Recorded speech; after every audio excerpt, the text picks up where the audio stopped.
everybody. How we doing today? Man, it has been a very wild day for me so far already, and I am so freaking stoked for today's guest. I've been watching him since before Final Fantasy VII Remake Part 2, or I guess Final Fantasy VII Remake came out, and it was just whispers on the internet, and I was looking for some stuff, and I came across this man, the myth, the legend, TheNightSkyPrince. I'm so stoked to have him on here. Everybody, please help welcome TheNightSkyPrince. And we're live, brother. How you doing? Hey, what's up, man? I'm so glad to be on here. Heck yes, dude. I'm so stoked to finally get you on here. I don't know if I told you, but like I've been watching your content. Like you're probably one of the first Final Fantasy content creators that I ever found, like ever gotten into their stuff. So, yeah. That's awesome. That makes me so happy. Yeah, I remember, like when I first started, it was kind of crazy too, because my content blew up almost right away. It was like my sixth video Oh man. that went viral, and I was so fortunate to have been blessed in that regard because and I started doing this, I was kind of like, I have no idea Yeah. how long this is going to take before anyone notices what I'm doing. And it was almost stunning how many people noticed what I was doing almost right away.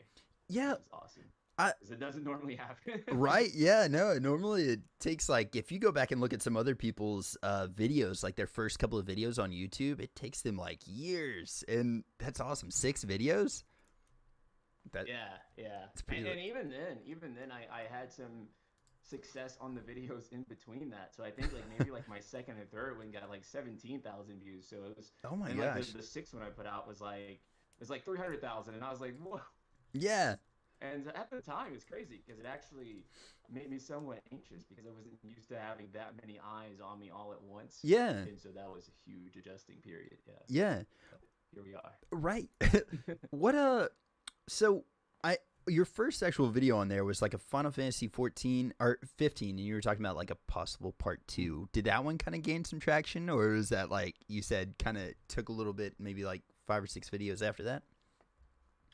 No, that first video got 75 views on it at first. Yeah. I think now it's sitting at like 3,000 or something. But that's only because people like wanted to like go back and like Yeah. trace back things like to the beginning.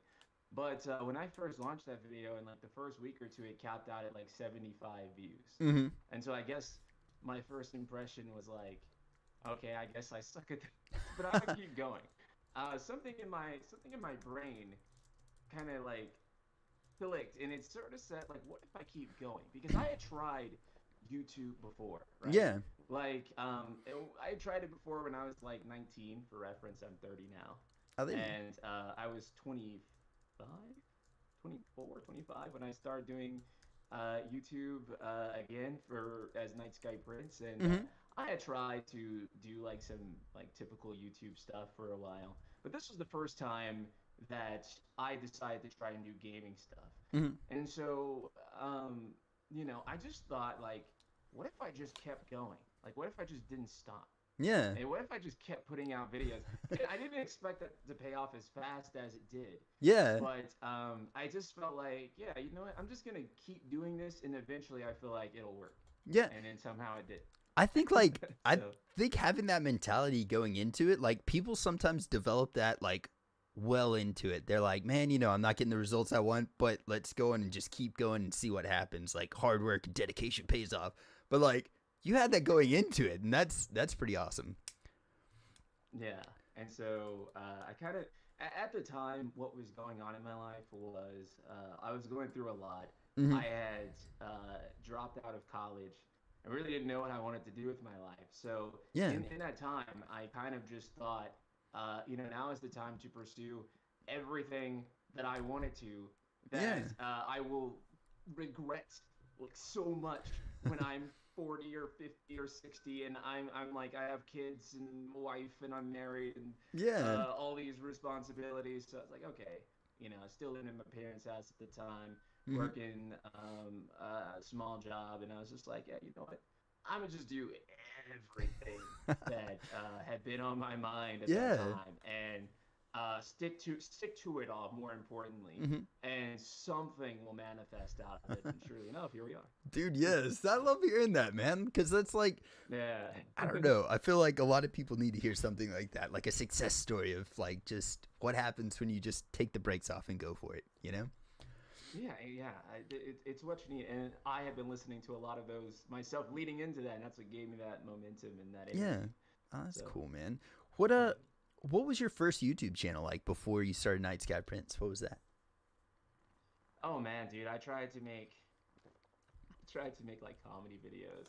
Oh I yeah? think they were just, yeah, I did. Dude, Don't look for them. I we made sure have they to were all find. gone. But No. I made sure they were all gone. They're so cringe now in hindsight. Oh gosh. But I thought I was funny. I'm really not funny. I think I'm at my best Mhm. when I'm serious with a little bit of humor, Yeah, but yeah. not when I'm just like, yeah, because I don't know. I think a lot of my old stuff, it was like, okay. I was looking at like the big top dog YouTubers, Mhm. but what brought me to doing like Final Fantasy content and gaming content in general was I had to really think about what was my passion, right? Because I think when I was younger, like when I was 19 and I was first trying to like, I was like, oh, I want to be a YouTuber because that's what everyone wants to do at that age. Mhm. And I kind of thought like, like I want to be like Ryan Higa or like Yeah. a bunch of like popular guys at the time, like Kev Jumba, like a whole bunch of like really like popular YouTubers at the Mhm. time. They kind of did like get driven like comedy YouTube. And then as I thought, I was like, what do I actually watch? Yeah. Right? I was Yeah, like, that's true. deeper than that. I was trying to make something I thought people wanted, just people wanted. And I was Yeah. like, but what do I actually consume more than anything? Like, what am I actually an expert on? What do I Mhm. offer to people? And I thought, like, I got a lot of opinions about video games. Nice. You know, like, And yeah. I think No, people need to I do just, that, like self reflection, and just really like be like, what do I actually do that I? Because I think some people just like, especially in the streaming industry, like a lot of people are like, I really like streaming, or I really want to stream, or I like the idea of it, but like, actually having a huge passion for something like that allows you to pursue it even, I think, more intently, more intense. right. Right, because you have to sort of consume it first, Mm-hmm. and then in your head you can reverse engineer it and Yeah. figure out how to make it, right? And so if you actually want to be a streamer or a content creator, what you actually do is you watch thousands of hours of people that you already enjoy. You Mm-hmm. don't copy them, but you figure out like what they're doing and find out how to apply that within your own personal style. And Yeah. that's the meta of actually creating, I think. Yeah, yeah, I totally agree. I do a lot of like lyrical stuff, and so I read a lot of other artists' lyrics that I like their songs, and I'll like pick apart what they're doing, and then add that to my own blend of music and stuff. So it's kind of Mm. like it's cool that you do that with your like content creating, and you can apply that to everything. I Oh guess yeah. you know. Yeah, for sure. And like people like Final Fantasy Union and Final Fantasy Peasant, and a lot of those people, they kind of served as sort of like an inspiration, Mhm. sort of model for me, and like what I wanted to do. And I was just like, because right before I started making my own content, Mhm. I was binge consuming all of their content, Yeah, and so I was like, oh, okay, okay. If that's what it is, then I feel like I have watched so much of their content that I may be able to make something like that in my own style, and then yeah, that's kind of how the Night Sky Prince was dude, that's awesome. born. Do you feel like it like there's a new wave of content creators coming out now, like in the Final Fantasy VII community in particular, that are kind of like, I don't know, that you've helped lead into the community in a sense. I don't know if there's anyone in particular I would say I led into the community, Hmm. maybe other than like maybe Fish Fried Cat, but he's always kind of been like my right hand man and Yeah. the thing. But I don't know if I'd fully said that I led him there. It's more Hmm. like I met him. Hmm. I met him like early at the start of my journey too. Oh, that's cool. But really, I have witnessed a lot of creators come up though Hmm. over the course of the past year. That's been really awesome. I've watched Sleep Easy Dude, make yeah. a huge impact. Yeah, he's a great guy. Love him. I've watched Schrodinger's Baby Seal Hmm. again. I said this too before. He's like a big brother to me. He's helped me with so much, both personal and content creation wise. Amazing guy. Yeah. Blitz, amazing guy. I would kill for that guy. Love him. Heck yes, man. Uh, yeah, I've watched so many great creators. Who else? I keep thinking of another one. Lily Bunny. Mm. Watch her come up. I think she's a great content creator. Yeah, there's a lot of new Final Fantasy content creators, especially like within like the Seven community that have been really really cool, Yeah. and I've really enjoyed watching their journeys as well, and them sort of find their way as content creators. I think a lot of them are doing like their own unique and interesting things too. Yeah. I think like the way I've kind of looked at it from like an outsider's perspective, I guess, is like kind of the way that you looked at Final Fantasy Union and like you took a lot of inspiration from them. I feel like a lot of these people, like, a lot of these content creators, probably with the exception of Fred Cat, because he has his own crazy, unique, funny style of doing things. Yeah. But it's like they all took inspiration from you as well too, and like I think like not to jump ahead too far in my list of official questions here, but I think like whenever you left from the Final Fantasy VII community, so to speak, and like creating a lot of content exclusively for that, Mm. that kind of almost created like a power vacuum in a way, you know what I mean? And like Yeah. there's just a lot of people that were like, yeah, dude, I got this. So that's awesome. Yeah, I'm actually kind of glad it did in a way, because I feel like maybe if I were still actively creating in a way, Hmm. I may have absorbed some of the attention from Yeah, these creators who totally deserve it. So, yeah. I think it all worked out for the better. Things. There are a lot of good creators, and I feel like I met a lot of them through Hmm. that sort of void that my channel's shift in direction left open for them, allowed like a lot of new creatives to Hmm. sort of do their own thing and do really awesome things. And people like Baby Seal and Sleep Easy are fucking lore experts, and they Yeah, know what they are talking about, yeah. to a very large degree when it comes to the lore of FF7 and Hmm. stuff. A lot better than I have, because I played the entire compilation. I know most of that stuff pretty well, Hmm. but the degree that they know it to is insane. And so Yeah. I think that those people should really look for uh, their discussions on that, Hmm. because my discussions in general don't tend to be as lore driven or lore analysis. I Hmm. tend to focus on what I consider good writing and why, Yeah. and what I consider good game design and why. Hmm. And a lot of people aren't necessarily interested in the reverse engineering of those things. They're just like, I just Yeah. like it and I just want to know more. Yeah. Yeah. But Exactly. that tends to be my focus, is more of Yeah. the why Which not. I like it. I think that's cool. Like, there's definitely room for both of those discussions. Like, I mean, Mm. dude, anytime I ever go into Baby Sill's stream and they're talking about lore stuff, it's freaking insanely interesting to me. But I'm like, Mm. how did he figure this out? Like he'll be studying like the runes on like I don't know, a sword or something like that, and he's like, it actually means this in Gaelic, and I'm like, how did you find Yeah. this out? Like, it's awesome. Well, I think he majored in like uh something to do with like mythology or something alike. So Hmm. he has a head start on these sorts of things.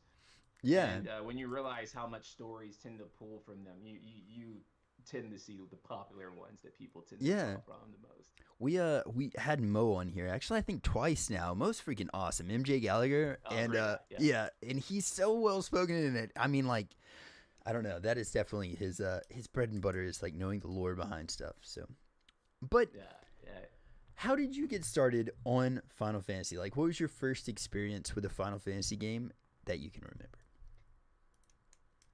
My first experience with a Final Fantasy game was FF7, of course, just like Yes, there you everyone go. else. Nice.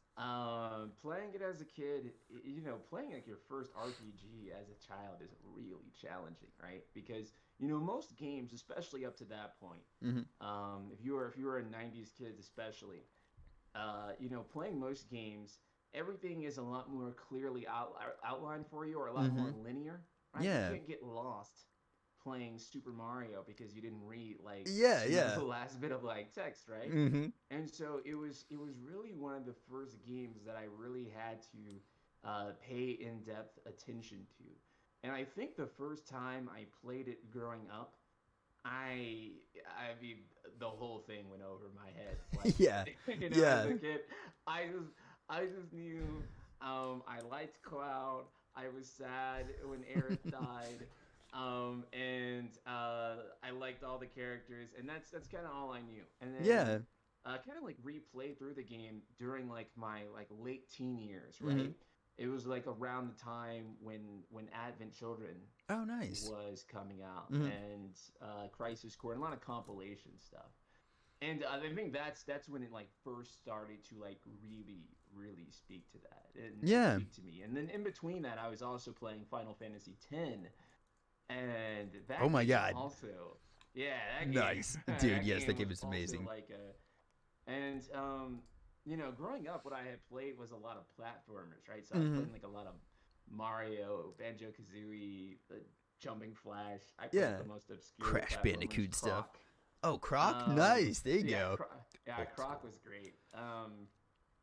I played a lot of platformers, Mm-hmm. Crash Bandicoot, Spyro. I played all platformers growing Yeah. up, Yeah. and so it was around that time when started getting into Final Fantasy in my mid to late teens, and that is when I was like, oh my god, you can use a video game and you can tell like Yeah. this ultra compelling story, and it can be extremely gripping and have all of these different meanings inside of it. And from there, it kind of became an infatuation for Yeah. the other half of my life. Yeah. And honestly, too, like you said, I mean, going up and I never really thought about that, but up until that point in gaming for me, I had literally been playing a lot of platformers like Spyro and stuff. And going into Calm, whenever I was playing Final Fantasy the first time, that probably took me a solid like 3 or 4 days to find out where I was supposed to go because I skipped over reading like meet us at the town and like exactly where the town was at. So like I might have probably went in the town. I probably went and got a chocobo. I tried to cross the lake, got killed by the freaking like the snake. I'm like everything Yeah. ended up happening before it should have because I didn't read it, and I really was like I guess like kind of almost taught to not pay as much attention to the dialogue as as was required in the game, and then Yeah. found out you had to just walk into a little inn, and then thus the story began. Yeah, old games are kind of brutal about that Yeah, stuff, right? yeah, Like, yeah, like you missed like that one detail, and like mm-hmm. your whole playthrough is just like it's gone. Yeah, You have to read through. You have to go read through a walkthrough, and like if you're like a real '90s kid, like the walkthroughs a lot of times didn't have pictures, and mm-hmm. especially like the really good ones, right? If you went onto like Game Packs, Yeah. and there was no Oh my pictures, it was god. straight up text. And I'm not Yes. talking about like like dynamic text either, with some things that are Mm-hmm. bold and some things that are highlighted or anything like that.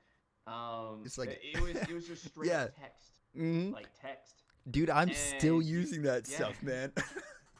and you had to read through the text and figure out where the hell you were up to that point. Yeah. And man, it was so bad because sometimes there would be something minor, so minor Mm-hmm. that you skipped over, right? And the person who made the walkthrough would be like, of course everyone would think to do this, Mm-hmm.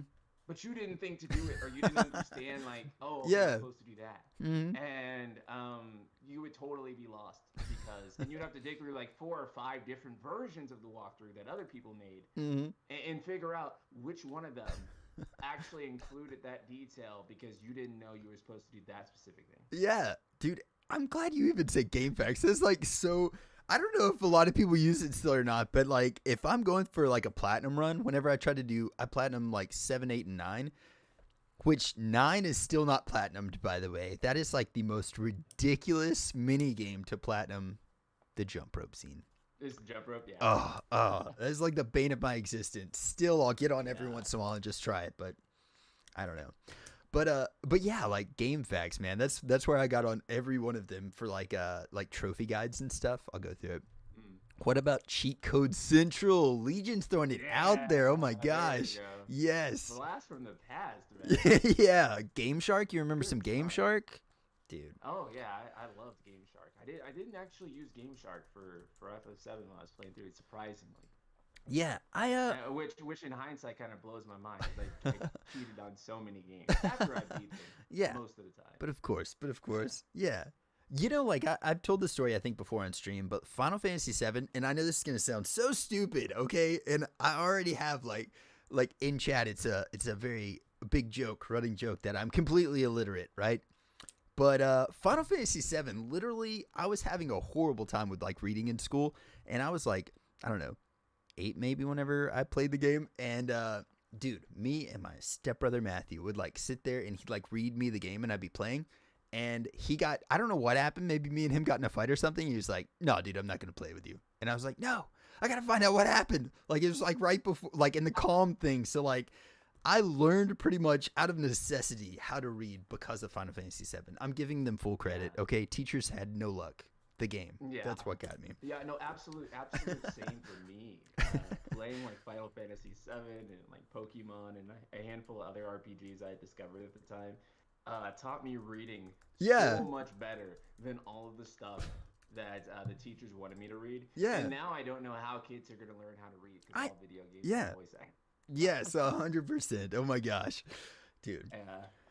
Oh man. So I don't know. Like, I guess that might be an alright segue for like, how did you start making Final Fantasy VII content? Was that just kind of like the next logical step for that channel that you were doing? Or I mean, starting NightSkyPrince, and was that the next step for you? So I never set out to be a Final Fantasy VII remake content. Yeah. Like a Final Fantasy VII remake specific content creator. My goal wasn't even to necessarily be a Final Fantasy content creator. I actually like JRPGs as a genre, like the entire genre of JRPGs. Yeah. I chose Final Fantasy to like kind of like focus on because it was easiest for me to produce content. So really, where I really started was producing content about Final Fantasy 15, right? Which is what my first video was about, and what I had talked about subsequently for quite a long time. Was about Final Fantasy 15, and a lot of the inspiration for the channel came from mixed feelings on 15, and sort of wanting to express them and cover and talk about all these ongoing updates and how they would be doing it, right? Because I felt like there was a lot of discussion, and I felt like there was a lot I could contribute on that discussion regarding Final Fantasy 15, right? And so I didn't want to just make stuff on 15, obviously. 7 Remake was coming out at the time, and I wanted to cover that, and I basically just wanted to cover like everything within JRPGs that was really adjacent to me, that was available for me to do. And so 7 was huge for me, obviously. I love FF7. Matter of fact, you look here. Oh my god. I have my Buster sword on, and then I have it tucked away under that. You could actually still see my Christmas cloud poster. Actually, oh my god. Ultima-chan, our mascot here, you may not be able to see it clear through a webcam. Dude, it looks but good. She actually has like the FF7 like Ultima. Oh my god. I'm nerding out right now. Listen, Christmas presents, everybody. Anybody want some Christmas present ideas? Buster Sword. It's on the list. Yeah. Yeah. Shout out to my friend Joe who actually made that for me. He does like a really incredible like Buster Sword replicas. Yeah. Dude, that is awesome. So yeah, that's kind of what led me to do that. And obviously as Remake, blew up, I covered that more. But genuinely speaking, I just it's not like I set out to cover any like one specific Fantasy game. It's always about the whole series, and not just about the whole series. It was always also about my love for JRPGs in general, which is why I made like Persona and Nier videos. Nier, yeah, I've seen a lot of yours on Nier actually too. I'm a huge Nier fan. Yeah. But yeah, so like, do you feel like it was something that just kind of like you started getting a lot of views on the Final Fantasy VII Remake stuff since it was like so current, it was like developing, and you were really like capturing the news that was happening on it and around it? Right. And I was capturing the news on it, I was capturing my own excitement on it, right? Yeah. And so it being the thing, it was the thing. Yeah. I don't know how else to put it, really. It was the latest Final Fantasy. Obviously, I have a huge passion for FF7. But it was also the latest title, and so that's Yeah. why I was making crazy videos. At one point, I was making a video every single day. I was putting out something like, I think at my like complete peak of output, I was putting out something like 20 videos a month, Oh my sometimes God. even more than That is that. Yeah, awesome. Jeez. yeah. It's work ethic, Which was, people. yeah, I was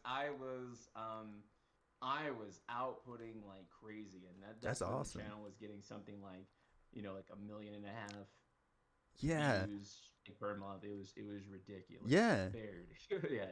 Well, for you, So was that whenever you were like, maybe this is like a full time thing for me? Like, I know you said you're kind of already in the mindset of like, I'm going full force for this, but is that whenever you're like, right, maybe I really could make something out of this? yeah, yeah, and so basically, what happened is that I had in my head Yeah. that if I ever make Hmm. the same amount that I make from my job. I was a pharmacy technician. Oh, dang. There So you I was go. like, if I ever make the same amount of money Hmm. in a single month Yeah. from doing this, then I need to reconsider what I'm doing.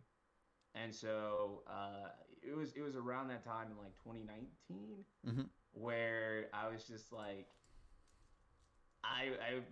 my paychecks from YouTube were bigger than the ones I was getting That is from so the cool, company man. I was working Yeah. for. And you know what's funny? Even then, I wasn't actually going to leave my job. Hmm. But what actually made me leave my job, and this is funny, like people don't believe this. What actually tipped me over, because for a few months I was still doing both, right? Hmm. Because I was like, well, if I can comfortably do both, I wasn't comfortable, by the way. My eyes were blue and purple underneath. Oh, God. And it actually got to the point where my under eyes looked so bad I started wearing concealer so people wouldn't ask me, so I could just keep pushing forward. Yeah. But what actually tipped me over was they scheduled me on a weekend. Oh, God. Yeah. There you go. I mean, look, I know. it's Okay, death. It's look. I death. know. I know that sounds silly, right? But I have been there for a really long time, Yeah. so long, and I told them, I was like, look, I'm not working no more goddamn weekends. Yeah. I've been here too long, and they all knew about the channel and how it was blowing up and Hmm. how like I barely even need the job. So I told them what it was, Yeah. and I was one of their most experienced and knowledgeable employees. So they really Hmm. couldn't do much to me, right? The fact that I was sticking there with them, Hmm. and I was one of their top people. They really, I had them by the balls. What I'm Yeah. saying, There you go. I like and it.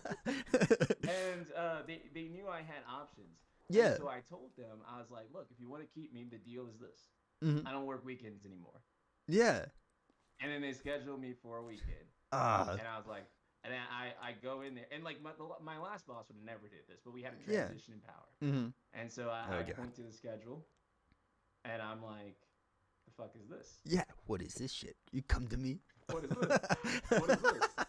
And Uh, he was like, well, we need oh, you. God. I was like, you know what the deal is? And I was like, well, we really need you.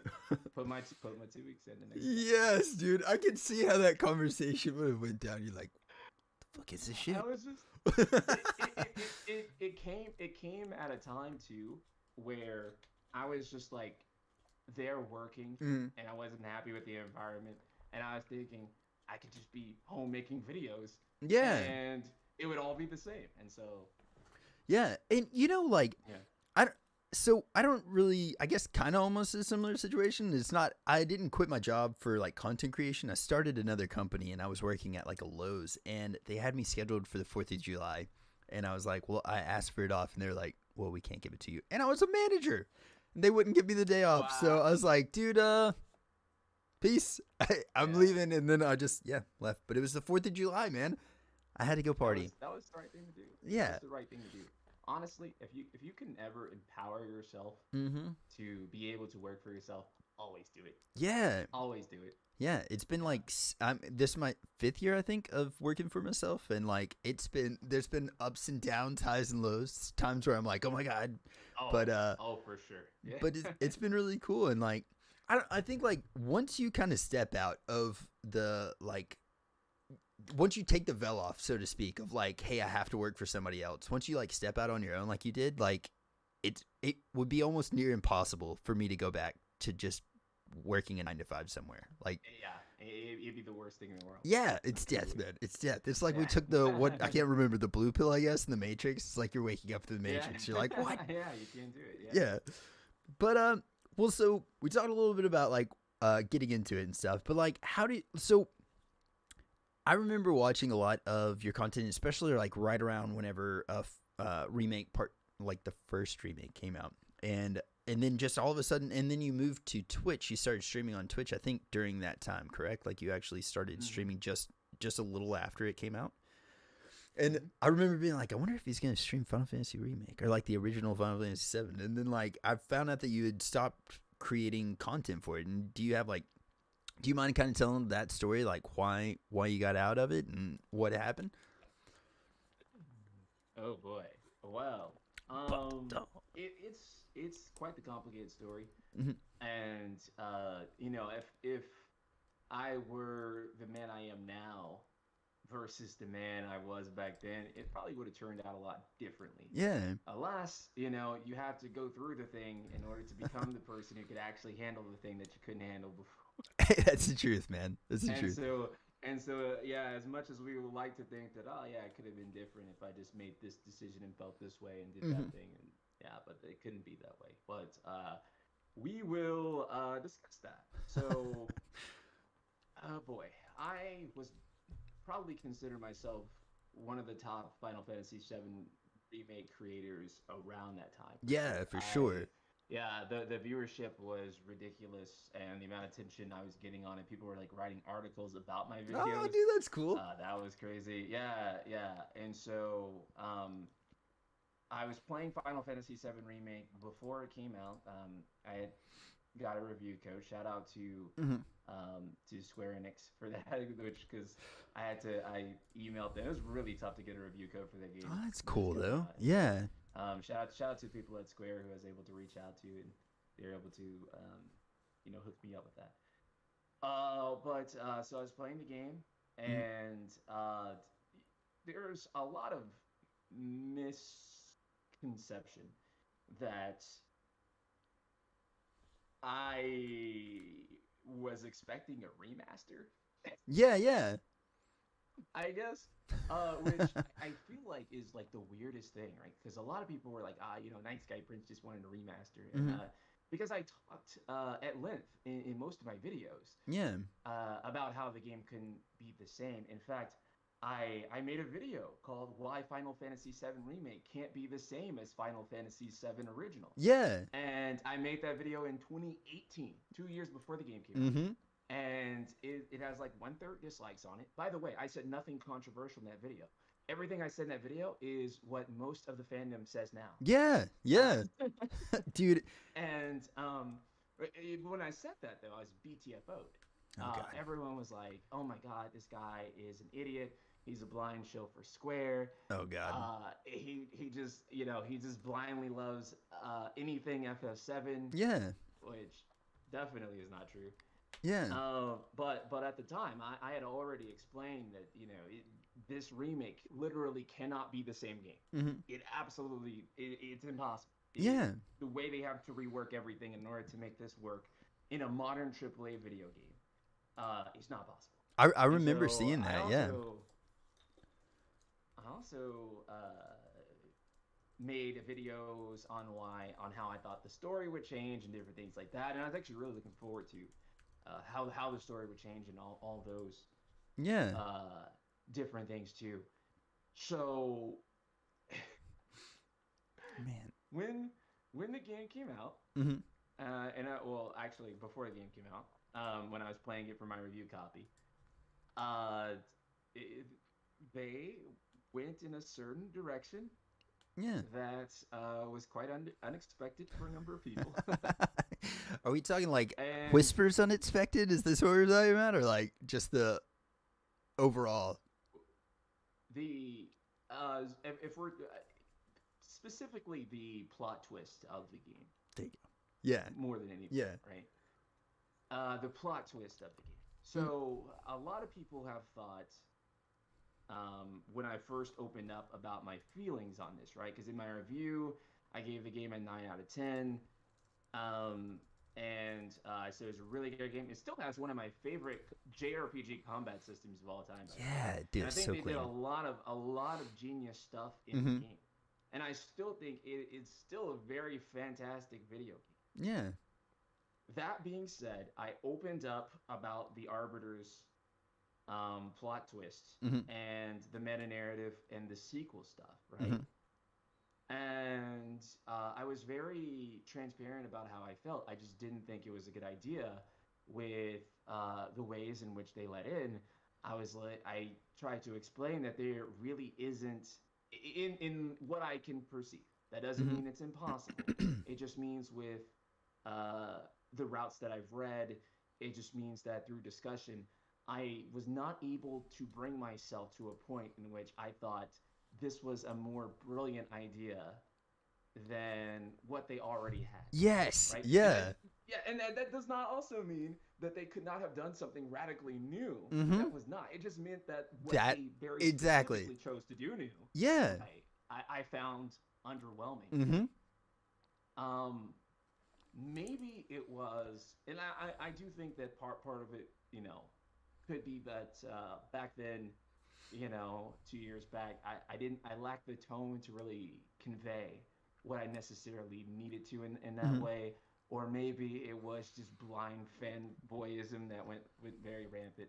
But I received quite a large amount of negativity over Oh it. God. And I call Boomer. Oh my God. Change. There was a lot more extreme stuff too that some people had did. Yeah. And it was not great at the time. I was not in a really good place, honestly, because I felt like, I had built this community, and being honest with people about how I felt on the game from having, not trying, obviously. I didn't want to not like this, right? And this is Yeah. I want people to understand is that, like, I didn't want to not like the idea of what they're doing in that regard. Because first of all, I mean, just like raw numbers, right? There's a huge incentive for me to have kept making Final Fantasy VII Remake content and to have liked it. Yeah. And so to be honest, the more profitable and the thing that would have helped my growth and all those other things more, the best thing I could have done would have been to lie about it. But yeah, but you know what? Honestly speaking, Yeah, but I could have just lied. And that would have been technically the smarter thing to do if I was just purely looking at it from a business standpoint. But I was honest about it, about how I felt, and I just didn't think it was a good idea at all. And I felt like not only was it not a good idea, I felt like it actively eats away at maybe some of the original game's themes and messages, and I don't think that was, particularly a great idea. And honestly, I guess before, because I know there's some more to that story, but like I 100% agree with your thoughts on that. And I remember whenever, I can't remember the title of that video, and I don't know if it's still up or not, but the video that you're talking about, whenever you kind of came out and you're like, hey, these are some of my, like, not necessarily even negative reviews, like Legion said, like that's still a really good review. Like, you love the battle system, you love a lot of the things about the games.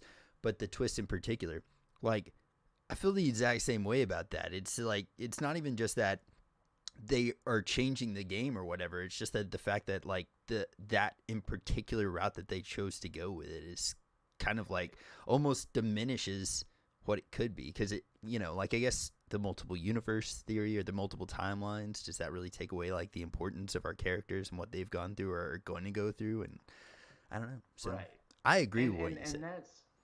And that's the problem, right? Because I do think there's a lot of things that they add, changes both minor and major that could pay off, have paid off, and have done a lot of good things. For example, like sections with Jesse's parents' house. That was really awesome. Really, really well done. Excellently narrated. They did a lot of great things there. I think Yuffie's episode, I haven't played it yet, but I watched everyone else play it. I'm actually going to be playing that soon now that it's come to PC.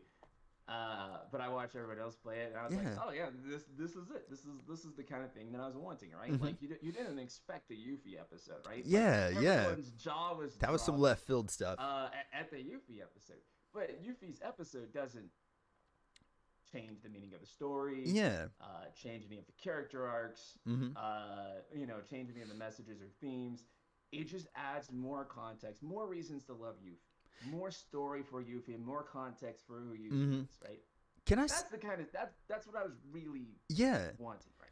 You know what's weird about that is the fact that the creators even openly said that Yuvi's the only character that we can do something with, like being mindful of the timeline, being mindful of where the characters are and what's going on, and trying to keep that intact. So they're like, Yuffie's technically the only one we can use without really fucking up what's already going on in the game that people know about. So it's weird that they choose to use, like, in that sense, they're very aware of what's going on. But then the other, like, with the, possibly changing up the timeline and bringing characters back and doing different things like that, like, they just kind of didn't seem to care in that sense. It's kind of weird. I don't know. So, and here is my sort of where I differ from a lot of people, because a lot of Mm-hmm. people, I think the majority of people, right? Um, because we kind of talked about, well, not me and you, but Mm-hmm. I've had talks before with people in the community about their feelings on this, right? Yeah. And I don't think I would describe the initial reaction and even the way people feel now Mm-hmm. with like good or bad with regards to it, right? Um, I think there's either some degree of like it's like excited skepticism. I don't know how to explain it, right? Where Yeah. they love the idea of how this could diverge, but they're also like really worried Yeah. and skeptical at the same time, and so they're into it, but they also kind of have like the thing over their soldier too. And Mm-hmm. that's not to say that there aren't people on both extremes, where there are Yeah. people who are just are absolutely in love with it, think it's like the most genius thing ever, and that there are other people who think that it's like the dumbest thing ever. But I think the majority, like the average FF7 Mm-hmm. fan, is at this like excited skepticism Yeah. frequency where um, they really like where this is going. They're open to it. They're like I trust them Mm-hmm. because I like 90% of what this is, and I don't know what this 10% is. But Yeah. I like the 90% so much that I've decided to give them the trust for the 10%.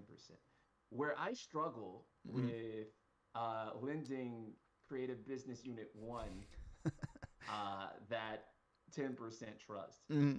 is that when I look at what they've done over the past 24 years in between Final Fantasy VII, Yeah. particularly their Creative Business Unit 1, what they're known as now, they were development, they were Business Unit Three. 1 before. Okay. But it's basically the same team: Mm-hmm. Toriyama, Nomura, Kitase, and those folks. And when I look at their last outing, which was the Final Fantasy 13 trilogy, Mm-hmm. Oh. uh, Yeah. Whoa. Hope. Hope is I the only thing I've got in there was not much there that gave me confidence really Yeah. in what they were doing, right? Mm-hmm. And then I also have to acknowledge that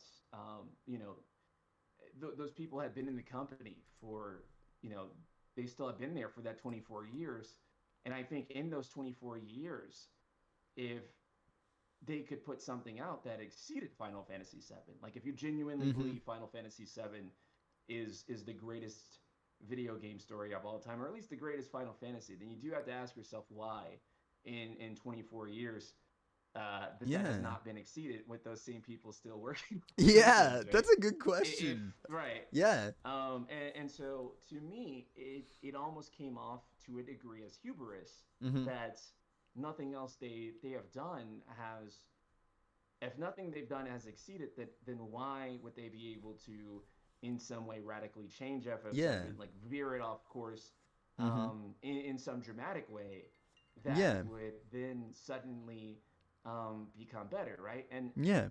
and so I think a lot of people are solely looking at the game itself to determine their trust, to dictate their trust. But I'm looking at what they've been doing for the past few decades Yeah. back, Yeah. and determining how I feel about where this is going. And I think that's more indicative of what they will be doing with this Mhm. than just looking at the one thing in a void, right? Yeah, that's a very true statement, and I think that's a really good way to look at it. That maybe might be a little bit more insightful into like your thoughts on it. I like that. Mm. But yeah. Right. And yeah, and that's kind of like that's the bigger thing for it for me. Mhm. And I think particularly when you look at the themes that they've shifted Mhm. Final Fantasy VII Remake to and the way that they've implemented them, Yeah. the theme of kind of like defying your destiny Mhm. and maybe reviving a dead person potentially and those sorts of things. Yeah. Those themes and those types of tropes have not only been prominent in the Final Fantasy 13 trilogy, Mhm. they've been prominent throughout numerous Ah, that's works very true. that those creatives have worked Yeah. on. Dream Drop Distance, The Third Birthday. Mhm. Um, you could even go back as far as Final Fantasy X-2, which first introduced the trope, which was also Yeah. Motomu Toriyama. And yeah, if you really go down the list of works in which they've done, a lot of people think that this is like a new concept, Mhm. but it's actually, at the Yeah. very least, the way that it's been presented thus far, it's really not. It's Yeah. really the same types of tropes that they've been using, and it didn't really strike me in a very original way compared Mhm. to how they've used those tropes in the past. Yeah, Yeah. and so it seems to be a lot more of the same in that regard. Yeah, and honestly, I don't know why, but I've never really drawn those same parallels. I like that idea though, and Right. I don't. I mean, I can see it clear as day now that you said that, but geez, man, it's kind of Mm-hmm. I don't know. It makes Yeah. me worried for I guess where they're going with it. I really hope that with the next.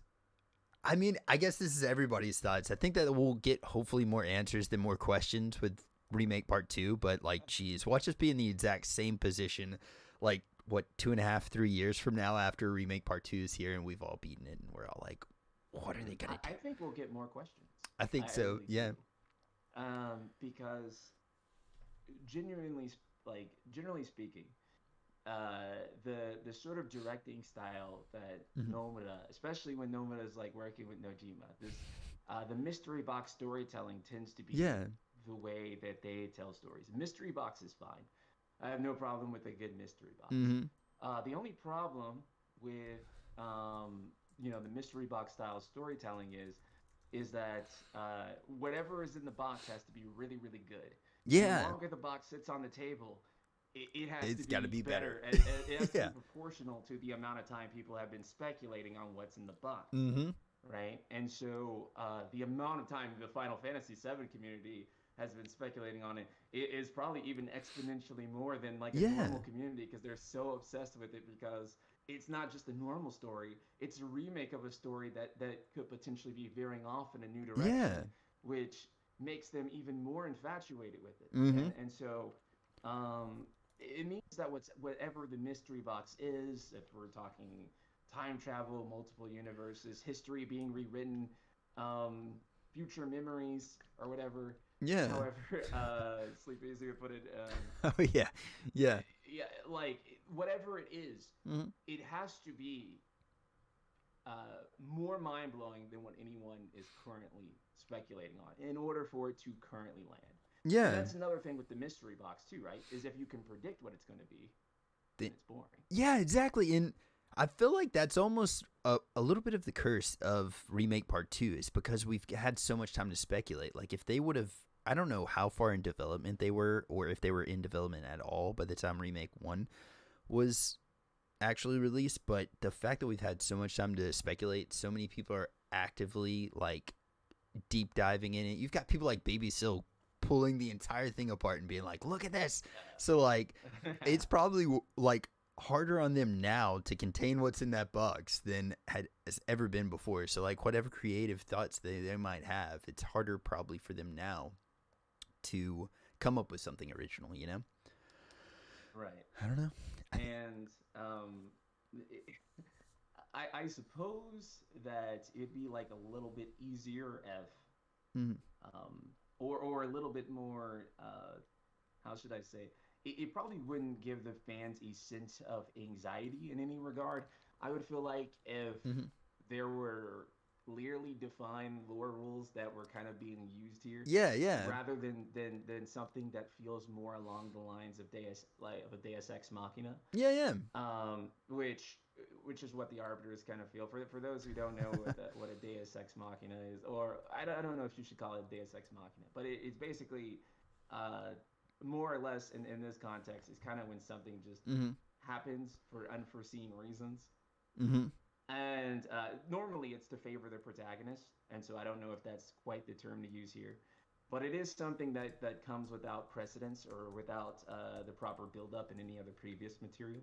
And I think a lot of people will kind of read into it, and they'll read into the theories and be like, well, if you read this passage from On a Way to a Smile, Mhm. there is this semi vague paragraph that suggests that this is what's happening. And I'm Yeah. like, but if the majority of your audience didn't see that, Mhm. that doesn't land on anyone, right? Yeah, yeah. Like if you have 200 people out in the audience and only 10 people see what's happening backstage, Mhm. and your plot twist was only for the 10 people backstage, then your audience is looking around like, what the hell is this guy doing? Like, what is he talking about? What is Dude, that yeah. reference to, right? Yeah. And thus, any good plot twist, any good story twist like that has to have the groundwork laid for it. For And so sure. when it happens, any good plot twist, when it happens, the Yeah. thing that you should feel, right? Like the thing that you should feel 100% of the way is, oh my God. Of course that's what it was. I should Yeah. have always known it.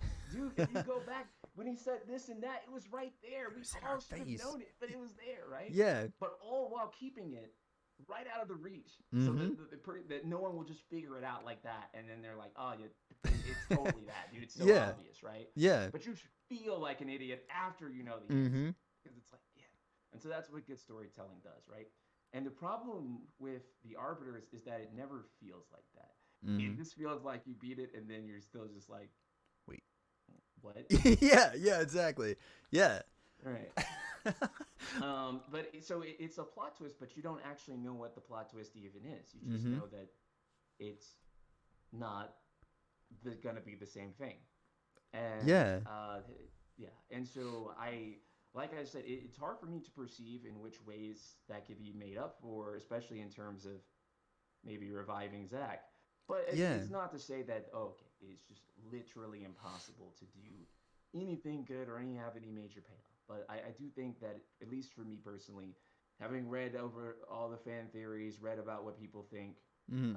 I don't think that anything is like superior or more elegant than what was already there. Yeah. And a lot of the fan theories that suggest that it's going to more or less go all the same way, or at least get to all the same points differently. Yeah. I kind of feel like that involving elements that are almost inherently convoluted, such as the Yeah. arbiters and time Yes. travel and those sorts of things, potentially, if that's what those things are. Mhm. It's a lot of extra steps to get to the same thing, Mhm. with not a lot added, or things that are added that could have been done otherwise. Yeah, and I mean, I completely agree with you. I feel like that we're just kind of at the same spot that we could have been at, you know. That girl Meg. Right. I totally agree. But you said possibly that you're going to be playing through some Final Fantasy VII remake. Now that they've got it on PC, so you're saying possibly we're going to be seeing some of that. Oh, not just possibly. I'm definitely gonna do it. Dun dun dun. I got to a point where I realized, because of how nasty things had gotten at one point with Yeah. discussions about that. And again, I don't think I was really equipped at the time to really handle it in the way that I should have. But after a lot of reflection, a lot of growth Mhm. on my end, a lot of it honestly just being a result from taking time back to sort of, Yeah. remove some emotional attachment from it. Yeah. And now that I'm able to go into it a little bit more objectively and not have the same sort of necessary attachment to it, Mm-hmm. I am going to replay the whole game. I'm going to do this on stream on Yeah. my Twitch channel, There you go. and I'm going to go back through the whole thing. And what I'm going to do is I am going to reanalyze the game. I'm going to try to reset my brain and try to do it from Oh, that's the cool. beginning. Take it from the top and do it once more. Yeah. I really want to like uh, Yeah. this idea. I want to feel the same way that everyone else does about it. I genuinely do. Yeah. And I mean, if I could pop a magic pill and be enthusiastic about the idea of the arbiters and their implications, I would pop two of them. Right. Yeah. But right, and I mean that's genuinely how I feel about it. But you know, my gut, my heart, my soul tells me that it is just hard to make anything that is compelling out of it that's not Mm-hmm. fan service driven. And that's not to say that fan service is bad or Yeah. that you can't do something really great with fan service.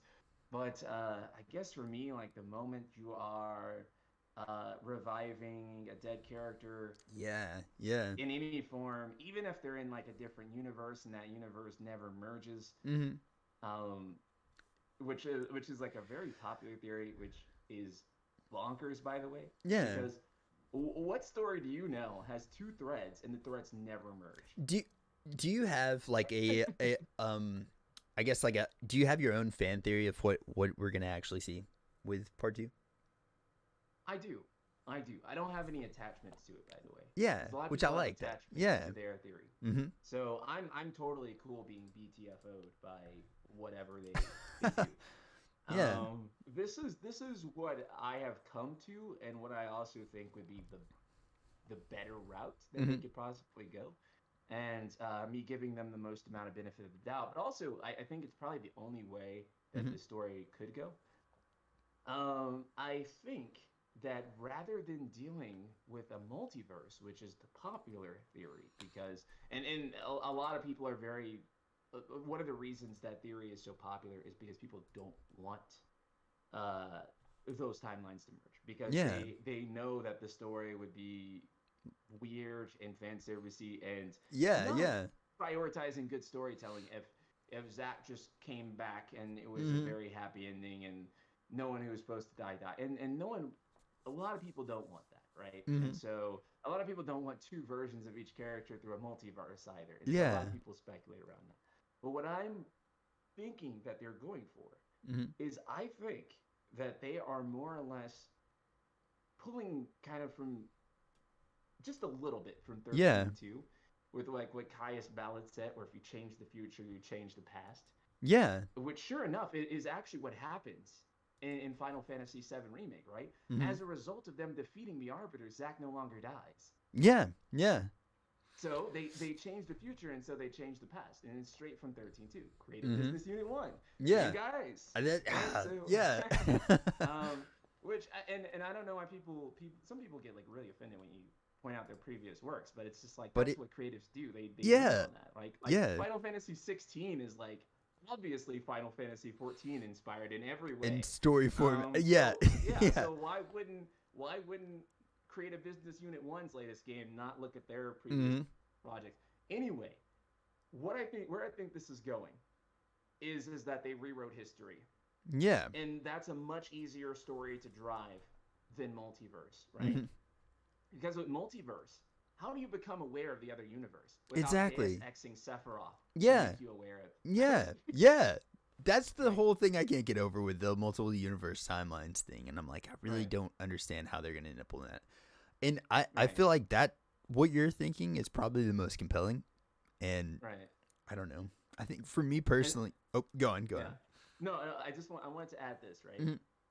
Because like I said, in multiverse, there's no way to drive a story Mhm. or drive a mystery, because how would they become aware of each other? Yeah. If history is rewrote, here's how they drive a mystery. They go into fucking Calm, and they see that Stamp looks different, Yeah. and they're like, "Why does Stamp look Wait a different sec. here?" Yeah. And then they ask people about Stamp and why Stamp looks different. and then they're like, this is weird. Yeah. And then everyone's like basically gaslighting them, like, Oh, see, there you go. Stamp has never been a beagle. He's always been a terrier. Yeah. And boom, that's an established mystery. Something has changed as a result of them. Oh my defeating the God. Arbiters. Now we have to investigate it. Dude, that is the most compelling that I've heard. I love that idea, and that could be so easily remedied. Like, my God. You could do that the first yes, hour of the game. yes. Holy crap. Now you're hooked in. Now the characters have a mystery, and now they have to investigate. And now they have motivations. And dude, you're all welcome, internet. What does the multiverse do NSP just solved it for you all. Dude, right. A multiverse, like Sephiroth has to like come over and be like, yeah, oh, there's another you in another universe. Yeah. Dude. Right, so. Oh my God. That's probably the great. I've asked a lot of people that question, and that is the best answer that I've had. So checkmate, my friend. Mine has always been like, I felt like maybe Zach was brought back from the live stream or something like that, because obviously the live stream saw their synergy, and I was like, maybe they brought Zach back somehow through the live stream, but that doesn't even make it nearly as much sense. And the fact that you're saying, like, I mean, if the characters that we have are still the same original timeline characters, and they're still aware of the original timeline, and then they just somehow changed it for everything else around them, still keeps like our character story arc important and relevant, and everything that's happened in the past is like, or not irrelevant, but relevant, exactly, you know? Right. So and like that sums it up pretty nicely, man. Multiverse, right? You have to explore what every single major character would be doing in the other timeline. Yeah. And that's a lot. Yeah. So we're going to have like Final Fantasy Remake Part 14, you know. It's just going to keep going if we had to do that. Yeah. Right. And yeah, go on. I'm sorry. Well, no, I got one last question for a Final Fantasy VII Remake question. But do you have an idea of where you think that, if given the same timelines and stuff like that, or do you have an idea of where you see Part 2 ending? Oh, man. Where Part 2 will end. I have a different take on it than I think most people. Yeah. I don't think it will end on an established point in the established story. It may end on an established location, but the way it will end will not be on an established story beat. Oh, there you like go. The way Part 1 did. Yeah, yeah. So Part 1, we were told we'll go up to Midgar, and like, okay, we kind of knew what to expect. And I think that Part 2, they may give us like a location. They may say, oh, it'll end like in Junon or just something arbitrary. I don't know. But they'll give us some sort of arbitrary like destination within FF7's world that already exists where it ends, but it's not going to end on the same story beat. Yeah, I predicted, because how can it end on like a specific story beat now? Yeah, because we have a new mystery now, and so the new mystery warrants a different type of investigation, and so that has to play out differently, and it has to climax differently, which also means that a lot of the midsection stuff has to be a lot differently too, because if you're starting out from where Part 1 left off, then you can't end up on the same point anymore, and so you have to diverge. And that's not to say that iconic story beats won't be in there. It's simply to say that we have even bigger questions now than we had before, because all the questions that they had in the original FF7 are there, plus additional questions that are now being brought in. And so even with the opening of the game now, they can't. A lot of people say that the game should open with calm. I think that doesn't make sense anymore. Yeah. And no one else has talked about this. I would not have any questions. I would have questions for Aerith, not Cloud. Aerith was the one that said all that weird shit at the end of the highway. Yeah, for real. Like, she knew a lot more about what Sephiroth was doing than Cloud did. Yeah. Let's ask her. So we're not even going calm flashback. We're just going straight up, Aerith, what do you know? And tell us why you know it. Like, maybe we're getting an Aerith flashback. Right. Because, so people might even ask, they might ask Cloud, what's going on? Cloud only knows, he can only tell, a fraction of the stuff compared to, Aerith. I want to know what she knows, right? But again, I think they've kind of, what they've kind of set up is that the arbiters are kind of taking her memories. Hmm. So I don't even know if she can give full exposition. I won't Hmm. like it if she has nothing to say, if Yes. she Yeah. doesn't have anything to say. But then also you can't open with that either, because if you open with that, then you have to open the game with exposition dump, Yeah. No, 100%. which is weird because you have to open the first game with dumping exposition, which does work with the calm flashback. It Hmm. doesn't work for Aerith. But again, logically speaking, why would they not have A lot of more questions. questions for Aerith, right? Unless Yeah. they ask Cloud. Cloud tells the calm flashback story, and then Aerith is just like, Hmm. "Yeah, I forgot." And then that starts the game out lane. But then they can't open with an exposition Oh, dump, because yeah. that has to come in the middle to climax of the story, Hmm. right? Because that's the thing that you're holding on to. Yeah. Oh, dude, So I would not like to be in the again, creative room. I'm sure Like, they have some kind of plan, right? But yeah, it's just like, yeah, it's we've kind got of difficult when you think about it. so many questions, man. I wonder if they predicted that it would be talked about so intensely, like so many different people having so many different theories. Like, I don't know. I don't think that they could have predicted it to be as big as it is. And like, Yeah. Maybe not. Maybe not. I don't know. I feel like they did it with the intention of keeping us hmm, talking about it in perpetuity until uh, the second game came out, and to keep us engaged. yeah, I think it was deliberate. I think they measured to some degree that yeah, this would drive people insane trying to figure this out, and I think to their benefit that it has definitely worked, because again, 2 years later, people are still actively and quite eager to discuss it. So yeah, again, fantastic business move. What we're waiting to yeah. see is, was it a fantastic creative and artistic choice? That's really the biggest question that scares me the most. I think for sure. Yeah. um, Yeah, and that's the gap, man. That's what we have to worry about. Business choice wise, genius, right? Yeah, yeah, well, 100%. I mean, it's definitely like marketing. I don't think that they could have done any better with marketing right now. Like, no, they wouldn't even have to announce that, hey guys, the game's coming out. You guys can pre-order it. They could literally just drop it tomorrow, and it would probably be like still have insane a number of Yeah. sales. You know. Oh, for sure.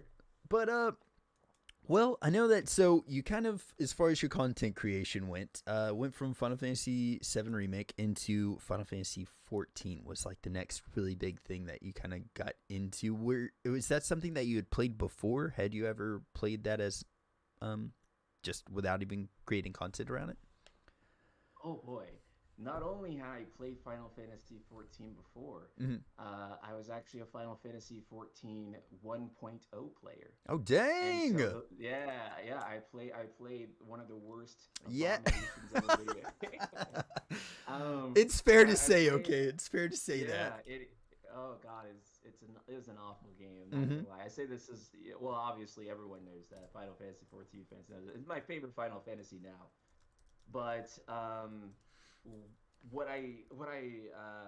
started Final Fantasy 14, I was like, man, this Mm-hmm. game is trash. And then I played A Realm Reborn when it came out. Mm-hmm. And the cool thing about playing 1.0 is, when you start A Realm Reborn, if you played 1.0, you have a tattoo, an exclusive tattoo on the Oh, back that's of your cool. like rear deltoid, Yeah. and nobody else. Oh, Nobody else. Oh nice. no, There it's you more like go. on your trap, and like no one else has this tattoo. Yeah. And so I wear like glam and armor and stuff that show off that tattoo, because you can't get it through any other means. So it's like a big flex in the game. Yeah. I played this shit when it was awful. Yeah. Uh, Yeah. and so basically what happened is I played A Realm Reborn when it first came out. Mhm. And A Realm Reborn was by no means a bad game. Obviously, it kind of saved Square Enix as a company, Mhm. when you consider how their profits and their revenue just bombed whenever 1.0 did extremely bad. I Yeah. think they lost like 91% of their like forecasted revenue for Ouch. that year when 1.0 bombed. So a lot of people think that, like, oh, when people say like, oh, Yoshi P saved Final Fantasy, they're talking about the game's story and the Mhm. quality of the game. They're really saying that Square Enix was bleeding money, and if he didn't turn that game around because of how much money they invested in it, Yeah. they would have went. They may or may not have died, and if they didn't die, they would have really went through it Yeah. financially in terms of layoffs and Mhm. downscaling and other things. And so, um, Jeez. but after A Realm Reborn, I stopped playing for like God, however many years, or Mm-hmm. 6 years I stopped playing. Mm-hmm. And then after Remake, I was kind of bummed with the way that it went with the Arbiters and such. And Mm-hmm. so I was like, man, is Final Fantasy even for me anymore? And then Yeah. that's when a lot of people reached out to me because Shadowbringers had just came out. Yeah. And So good, Shadowbringers was dude. Oh making my god. waves. Yeah. Yeah. Everyone was talking about Shadowbringers. And so people were like, NSP, we understand how you feel. Some of them were like, I feel the same way you do. You have got to play Final Fantasy 14. You will not Yeah. believe this game's story. I know it's an MMORPG. I know that it doesn't make sense for an MMORPG to have like a story like this, but just trust us. And so I was like, it was even weirder for me than like a lot of people hearing this now Mm-hmm. because I had already played A Realm Reborn and played 1.0, Yeah. and I was like, what the fuck are you guys talking about? Like, I I've played played. that Yeah. game. Like, yeah, I played that game. I beat the base game when it came out. I really wasn't that hooked. It wasn't bad, but Mm-hmm. it wasn't like great.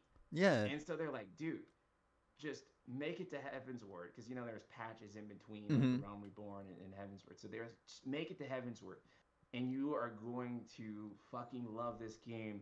The story and like So the good. the production quality of it like Mm-hmm. goes crazy, and you might even come back to it by the end and really appreciate the story of like A Realm Reborn. And I was Yeah. like, you guys are bullshit, man. There's just no way. There's no way. But I'm not playing anything right now. There's Yeah. nothing happening with FF7R for me to make videos about. So I'll Mm-hmm. do it. I'll go back to 14. For six Yeah. years I haven't touched this game. So I go back to the game. I start playing it. I get through the patches. Mm-hmm. I was just like, I get to patch 2.55 though. Mm-hmm. The last patch right before Heaven's Word, right? Mm-hmm. And they leave you off on this massive cliffhanger, Dude, yes. and you just have to know what happens. Yeah. And so I'm like, okay, I gotta know what happens in this now. I wasn't really feeling any of the characters anymore, but this cliffhanger is too crazy. I have to Mm-hmm. figure out what happened. So I play Heaven's Word, and I was like, oh Jesus. wow, they were right. This is Yeah. really good. This is like a top 5 Final Fantasy for me, Mm-hmm. right? And then I played Stormblood, and I really liked Stormblood too. And I was like, man, this is really good. A lot of characters like Yotsuyu and Ferdola and Xenos and those characters. I was like, oh man, this is the type of character writing I miss from like the older Final Fantasies, right? Yeah. Where you kind of like really like learn like a character that you couldn't understand at first, and then Mm-hmm. you understand their backstory and their dispositions and why they feel that way. Yeah. And they really dived into that in Stormblood. And so it's like, okay, maybe this was like like a top 3 for me. Mm-hmm. I don't know about it being like better than FF7 or anything like that, but it's good. Yeah. And then I go into Shadowbringers, Dude, that game. and Shadowbringers is just when I was like, this is the best Final Fantasy game that I have ever played. Yeah. Shadowbringers. I see Legion is in chat, and he's like, "That's what nightskyprince did to me." He just beat Shadowbringers the other night, and he was Dude, just nice. like, I can't even believe this story is this good, because he was struggling with the Realm Reborn. Yeah. Same thing as me.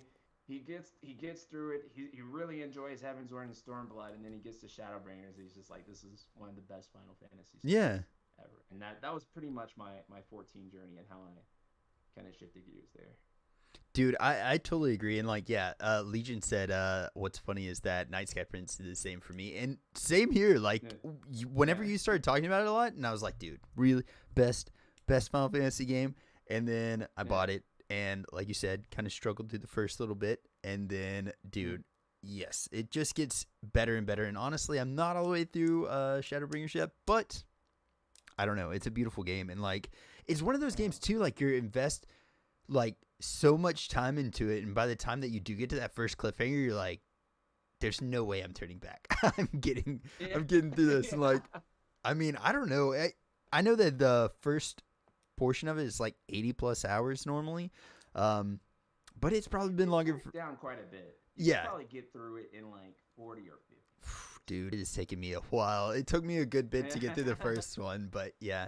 But now I think it's cool, and it's a different Final Fantasy experience too, because like you get to actually play through it with your friends, and there's a lot of different cool elements to it that you didn't get with any of the other Final Fantasy games. That's like, I don't know, and it's called. It's just created a different community around like what Final Fantasy could be, you know. Right. It's a very positive community too. Yeah. Like 14's like one of the most positive communities that I've ever been a part. It's almost weird. It's why people are like, you guys are a cult. But everyone in there is just so invested and really on the same page about the game. And we may disagree about some minor things, but everyone who really plays it and who's really into it is really gripped by it and really supportive. Yeah. And we have such a great relationship too with the team. And it's not just the fans being awesome to the team. Really, it's also the team being awesome to the fans, right? Creative Business Unit 3, they really respect and love their fans in a way in which I have never seen from any video game developer. Yeah. The way Yoshi P goes out of his way to talk to fans and to appreciate them and to thank them for playing and to just value them, right? Yeah. And not just their Japanese audience either, but their global audience, everyone in the world who plays it. And so one of the things that I know like a lot of my FF7 friends struggle with for content creation is mistranslations, right? Which happen a lot. Yes. And a lot of times it conveys different meanings, and those meanings get clickbaited, and then a lot of people get off on different pages. But one of the coolest things about Naoki Yoshida is that he does not let that shit happen. If he sees a mistranslation on the internet, he will go out of his way to get on camera and have his official English translator say like, hey, this article said that I said this, and it appears when they translated it to English, they got this and this wrong. So I'm telling you right now, this is explicitly what this means. And there's never an issue with that. And that is the coolest thing in the fucking world, right? And he makes sure that everyone in every language knows that this is the information. That is insanely awesome, especially for such a massive game developer to be so like hands-on with the product after its launch, you know, like just being so involved in the community. Right. And this is part of why people are excited for 16. Obviously, I mean, not just that, of course, but a biggest reason probably is the way that this team tends to tell stories. And they're so good at it. Yeah. They are unbelievably good at it. And I think a lot of people will point to A Realm Reborn and try to be like, well, you know, if A Realm Reborn is like this, then it can't possibly be, you know, that well written. Or, you know, the whole game you can't say is well written as a whole. But you also got to understand that A Realm Reborn was made under the absolute worst of circumstances, right? Remaking an entire game in 2 years and re-releasing it from scratch, by the way, right? So and like you said, and I've heard a lot of people say this after you've played through some of the other games on it, like Realm Reborn actually is a great game, and it's something that you can respect and like you really end up cherishing after you've played through the rest of the story. So I think that is a big thing too. You feel like they set all that up like right there. Right? Yeah. And you didn't even know, and then you go back to that story, and you're like, man, like the whole story, the setup for everything that happens is right here. So it's like you said, that's great storytelling. They did it right in front of you, you know? Right. And then you get there, and then you're like, oh man, that's it. It couldn't have been anything else. It was always right there. Yeah. And I was always, I was wrong. And they do that with Inwalker too. I don't want to spoil anything, but I had, you know, me and other 14 people had speculated for like, you know, a year or two before the game came out, since Shadowbringers, about where this was going to go and where Inwalker is going to go. And we really speculated on where it was going to go after the trailers came out and that type of stuff. And then we got like, you get like 1/3 into the game, and everyone's fan theories are blown out the fucking water, and it goes in an entirely different direction that nobody anticipated. Is that not insane how that can happen still? Like, we were just talking about with, like, Remake Part 2. Like, I wonder...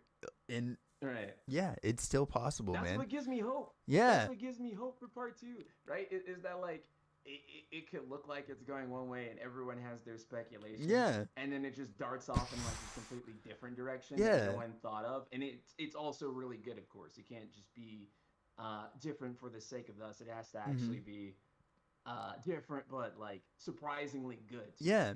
And that's my hope for that. And I think that's, to me, that's what like good storytelling is when Mm-hmm. you can like, you thought it was going one way, and again, like one of the greatest things too about that twist is that like you go back and you Mm-hmm. look at all the other stuff and you're just like, dude, the way the story is set up, that's the only way it could be. Actually, I want to comment on what Rebellion is saying Mm-hmm. because I so strongly disagree with it. Um, and Rebellion, you show up to my streams too, so we've talked about this before. Yeah. Comparing A Realm Reborn with 7R is a big mistake. I actually disagree. I think 14 is the best game to compare 7R to, better so than the original. And the reason I say that is because it's the only other multi-game episodic Final Fantasy that we have to compare it to. And one has its first massive arc complete. Honestly, Mm-hmm. they could have stopped it in Walker if they wanted to. Yeah. One already has like its massive story arc complete, right? And it has been received really well. It was the highest. It has the highest user score on Metacritic of any game of the year. It Damn. has like 1,000 user scores, and it's sitting at like a 9.5. On other Jeez. platforms, it's sitting on like a 9.6 or 7. Mm-hmm. It even beat out Game of the Year, Mm-hmm. which was It Takes Two. It beat out Final Fantasy VII Remake Intergrade. Mm-hmm. Uh, that's on user score, by the way, not just Metacritic Yeah. score. Yeah. Although if you look at the aggregated scores thus far, it's also doing the same too. Mm-hmm. And so there really is no better Final Fantasy game for them to look at with telling a quality multi-part story than the one that they just did that has been received It's so just well yeah. that many people are calling it one of the greatest RPG stories of all time. So that in uh, what way could you not compare them? Yeah.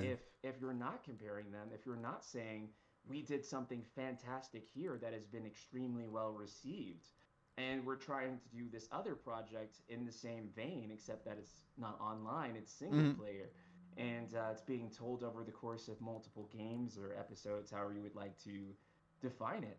So I would like to ask you or anyone who disagrees, how would one not compare those two? Yeah. And if so, if you wouldn't compare them, if you wouldn't say that that's a good basis of comparison, then why wouldn't you? I just don't understand. Uh, Yeah. I totally it's agree. just, yeah. I, So, I mean, yeah, no, I 100% would agree with what you're saying there. I mean, there's probably not a better game to compare it to, and especially with, like you said, all the success that it's experiencing. Why wouldn't you want to compare it to something like that? right. Yeah, like you always want to like analyze your wins, right? Figure out like why you did that. And that's not even to Yeah. say that what they're, that they couldn't do something great even without Mm-hmm. looking at it or doing it.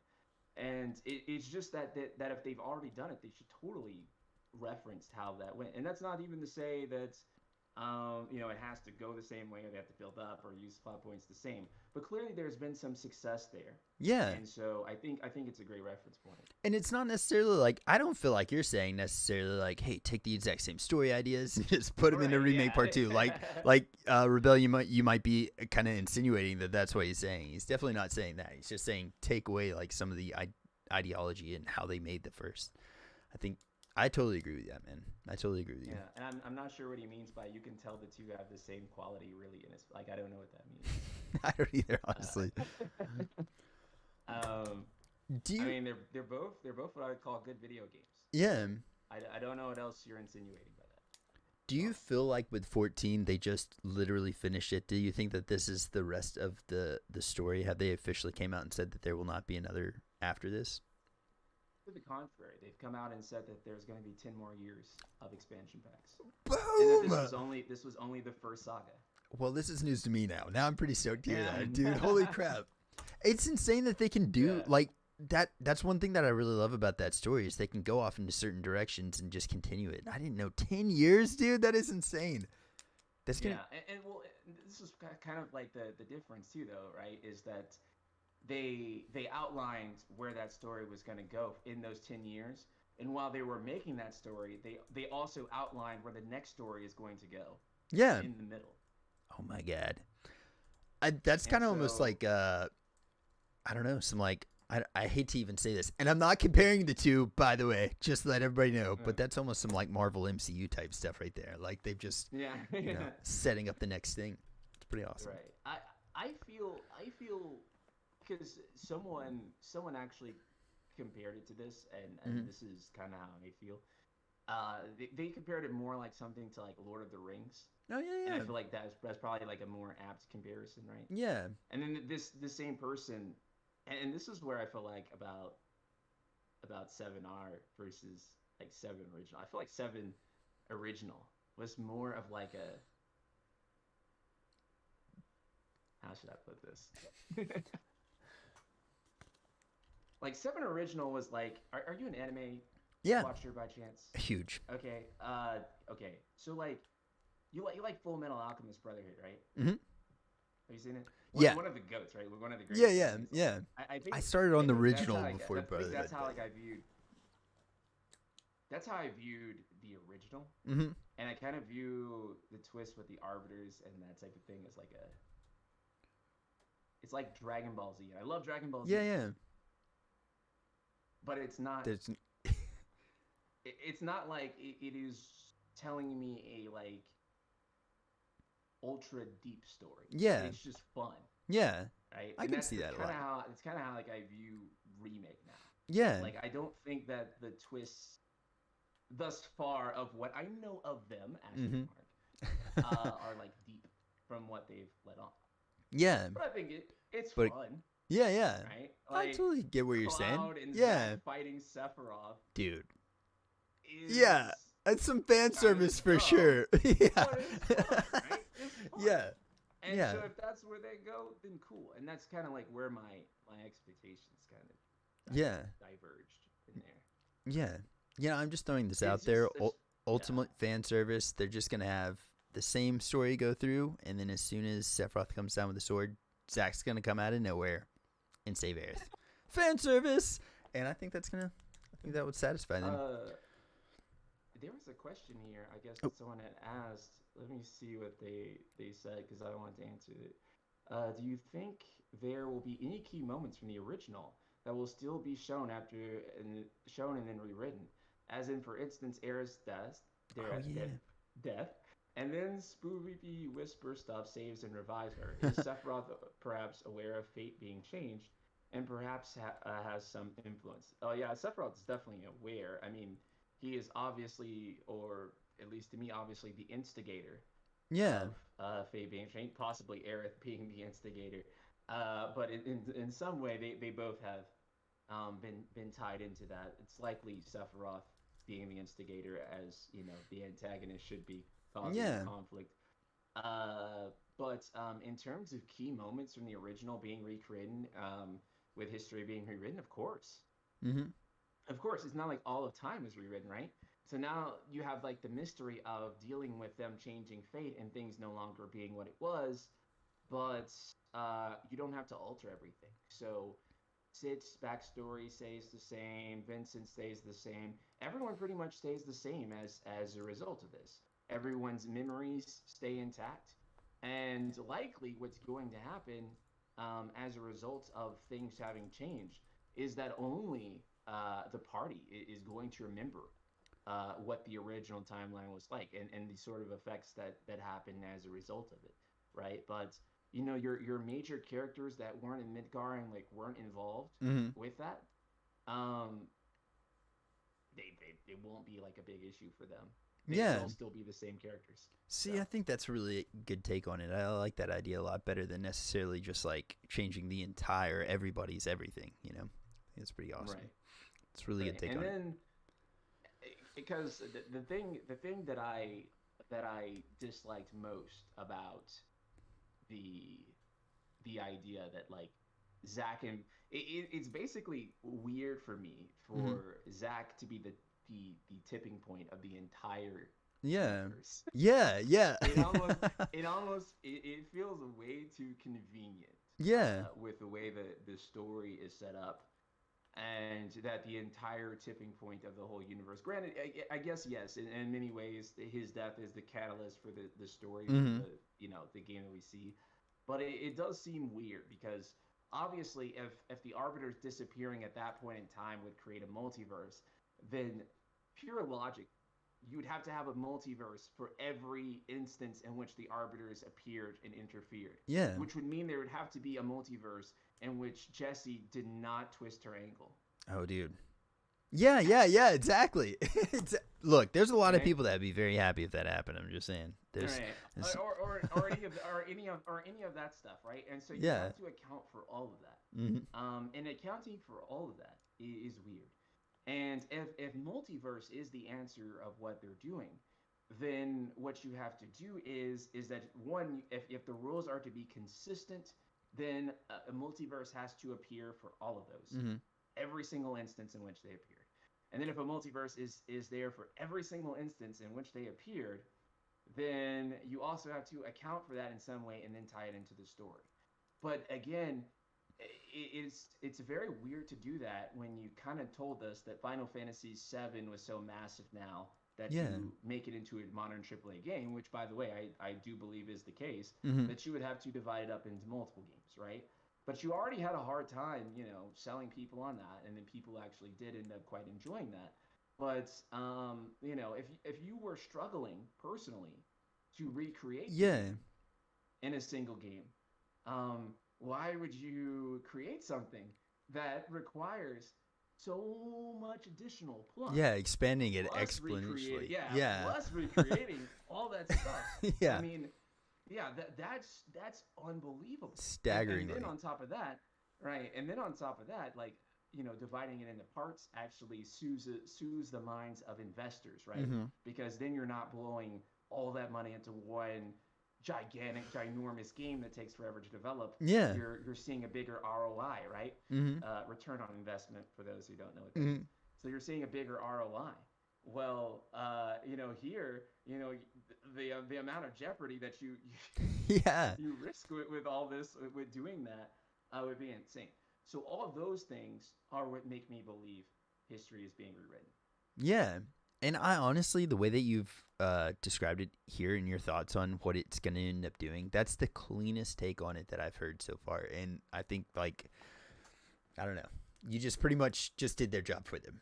Watch this podcast, Right. guys. Watch this podcast. Yeah, send it to your friends, man. Yeah. They'll know what's going on. And I've discussed it with a lot of lore experts too, Mhm. and they've kind of come to like the same conclusion Mm-hmm. that just from like a writing standpoint, Yeah. trying to write multiverse and make the other characters aware of multiverse and actually have it Yeah. is really difficult. Now, there's some people who try to propose that those two multiverses or however many multiverses will never ever coalesce. They'll Mhm. never join at any point. And number one, that's ridiculous. And, like, There's what's no the story point? Of, like two threads that are completely unrelated. Yeah. Like, Because that's the point of doing two threads. Right? yeah. I mean, And then, oh, go on. oh, no, I was just going to say, like, I agree. Well, what's the point of actually doing that? Like, what would be the. Right.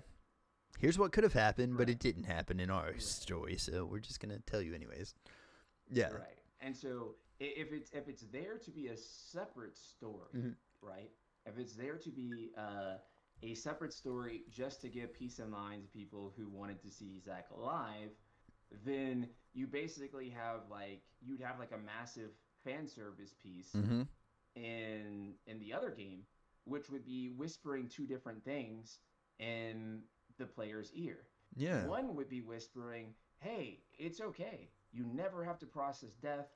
Here's the character being happy in another universe where they didn't die and they live happily ever after." Mhm. So this is actively taking away from the player ever having to experience the loss of Zack, Yeah. and thus the player themselves, because Cloud is just a vehicle for you to experience the loss of him. Mhm. You were supposed to experience the loss of Aaron, right? Yeah. It's not just Cloud, right? Cloud is the thing that makes you experience Mhm. it. And so if that's the case, then the player loses ever having to process loss. And Yeah. like I said, one ear is telling you, here he is, he's fine, don't process loss. It's okay. It's Yeah. okay to never let go and hold on forever. And the other side of your ear is saying we have to move on. We have to accept that we lost some people It's in like, life. And I'm just like, yo, who do I what listen story to? are you trying to Yeah. tell? Right? Yeah, exactly. And I mean, honestly, I know a lot of people now that I've talked to since streaming. I've streamed Remake twice, and Mm. both times they're like, I've never played the original. And if they don't get that same experience, like, I feel bad for anybody that has to play 7 outside of when we did. Like, whenever it first came out, Mm. and that first blow, no, like, you didn't know that Ares was about to die. You had no clue. And Yeah. so that heartache was like so real, you know? You spent this entire time building up that relationship, and then poof, you're crushed. So, like, Mhm. yeah, speaking of that, like, if they take that away from you, they took that away from all these gamers that, you know, never experienced the original. So it would be a huge Right. injustice. I don't think to answer the original question, which I don't think I answered part of it. Like, will Eris death happen? Yes, I think it will, but I don't know if it will be final. Mm-hmm. Almost having like And a Barrett type that's the sense. real. What'd you say? Almost like a Barrett type thing, like they killed him momentarily just to bring him back to show that they could do that. I think if they do, they'll let you linger on it for a while. Mm-hmm. But it being finite is not necessarily guaranteed anymore, right? Yeah. Because once you have brought back Zach, uh, and we've already Sephiroth himself may already be revived, assuming that this is Mm-hmm. a sequel of sorts, and he's communing with himself Mm-hmm. in order to do this, and him coming back, and so which I mean I guess he already came back in Advent Children, but so Yeah, I guess yeah. this is him coming back a third time, right? Which also again that's very much just reusing that Mm-hmm. idea of just him coming back, which is just the punch doesn't land as much, right? Yeah, Necessarily. I feel like instead of like build up, that just softens the punch of the idea of him coming back I because it's totally like agree. he has come back for a third time now. Yeah. Yeah. So in either case, I do think that they will give you that moment because it's one of the most iconic scenes, Mm-hmm. and there's no way they would not recreate the scene that made them famous.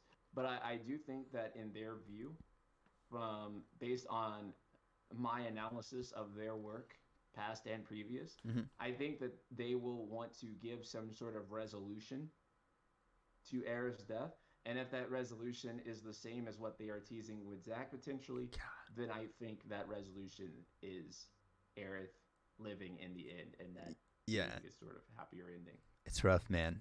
It's rough to deal with that thought. And then too, I mean, like, I guess for me, what are they going to end up bringing back? Do you think Sephiroth's going to end up coming back and being our second, like, part 2 main villain, even though they kind of, like, spilled their beans right off the bat on the part 1 of Remake? I mean, I don't know. It's like you said, kind of the punch doesn't land as hard the second time, and he's supposed to be our overarching bad guy. So are they going to be able to do that for 3 parts? Keep bringing back Sephiroth for us, or? That'd be really lame. I know. That's why I'm like, I don't know. They've got to. I mean, I guess there is different stuff. Legion said it will probably be Genova, and I could see that being the case because she's the great calamity, you know. But I don't know. Right. I don't Right. see how And they and could. then you could go with the idea that like that Sleep Easy has kind of proposed Mm-hmm. where Rufus. they have had like a little bit of a disagreement here, Mm-hmm. and Genova's on one side and Sephiroth's on the other, and they are not working together, so to speak.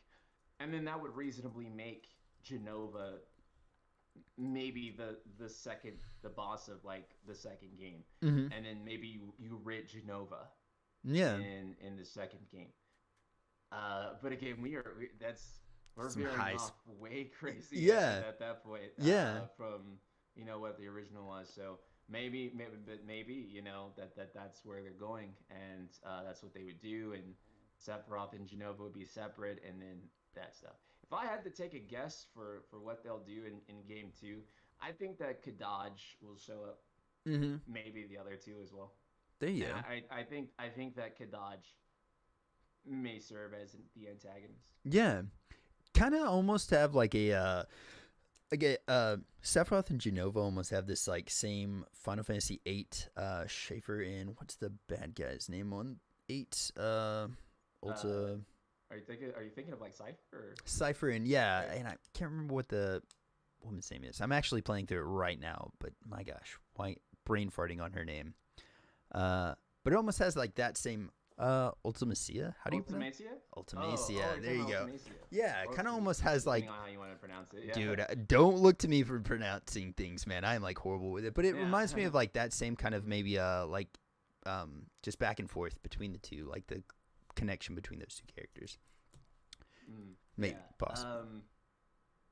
Yeah, I would. So you're in. No, Mhm. actually, I wouldn't compare it to that. Never mind. But I'll say this much though about it. Like if they do go that route, I don't think that that part will necessarily be bad. I'm sure there's some way they can make Mhm. all of those elements work. Mhm. The most skeptical part, and again, I think this is the part where everyone is most skeptical about this whole thing, is about Zach fitting in, and this Yeah. is also something really, really, really divisive. I think for a large number. Let's be honest, it's the most divisive thing Yeah. about the 100%. entire um, game. And even people who love the game, people who hate it, it really more than anything comes back to what they're going to do with him. And if they, I feel like if it is ruined, Mhm. um, then it's going to go back to him. And I guess you could say that if it's amazing, it'll go back to him too. But Yeah. honestly, I don't know how, in what way it could. Again, that's not to say that there is no conceivable way for someone else who is writing it to Mhm. figure it out. But I have read over the fan theories, postulated over my own thoughts, and I just really struggle with any way that would be efficacious in implementing that. Mhm. So Jamie actually has another question, and Jamie, for anybody that doesn't know, has actually wrote a book on Final Fantasy IX. It's Oh, Melodies of Life, and so it's like a recap of it. Great book, by the way. Awesome author. Uh, that's awesome. Yeah. yeah, but he said, NSP, I have to take this opportunity to ask, what are your thoughts on the future of Final Fantasy IX, the animation, and the rumor of a remake? I treasure Final Fantasy IX, still trying to work out my own feelings about revisiting and recreating a story so close to my heart, which is kind of like, I feel like a lot of people had those same reservations with, 7. So you're going through what we've all gone through. Yeah. Yeah, nine's a very precious title to a large number of Yeah. people. It's a great Final Fantasy. Um, I think it'll be okay. I think it'll be good. I, There I you go. don't I don't think that Final Fantasy IX will have as many liberties per se Mm-hmm. as what we're seeing with seven, right? Um, with seven, a lot of the original staff that played a large role in creating FF7 is still involved in remake, right? Mm-hmm. And I think Kitase even said this where he doesn't feel like things are too sacred because he Yeah. was actively involved in creating it. It's also the same reason that it seems that they're going straight to 9 instead of 8 Mm-hmm. because most of the people who worked on remake or are working on remake were really more even more prominent when they worked on Final Fantasy VIII. Oh, there you go. That's when Nomura really got a lot more clout from the success of Seven, Yeah. and he sort of got a lot more control, a lot more influence during Mm-hmm. development of Eight and stuff like that. So until Seven remake is finished, Eight remake's not happening, and Mm-hmm. that's a big part of it. Nine remake's probably going to be done by a different team altogether. Mm-hmm.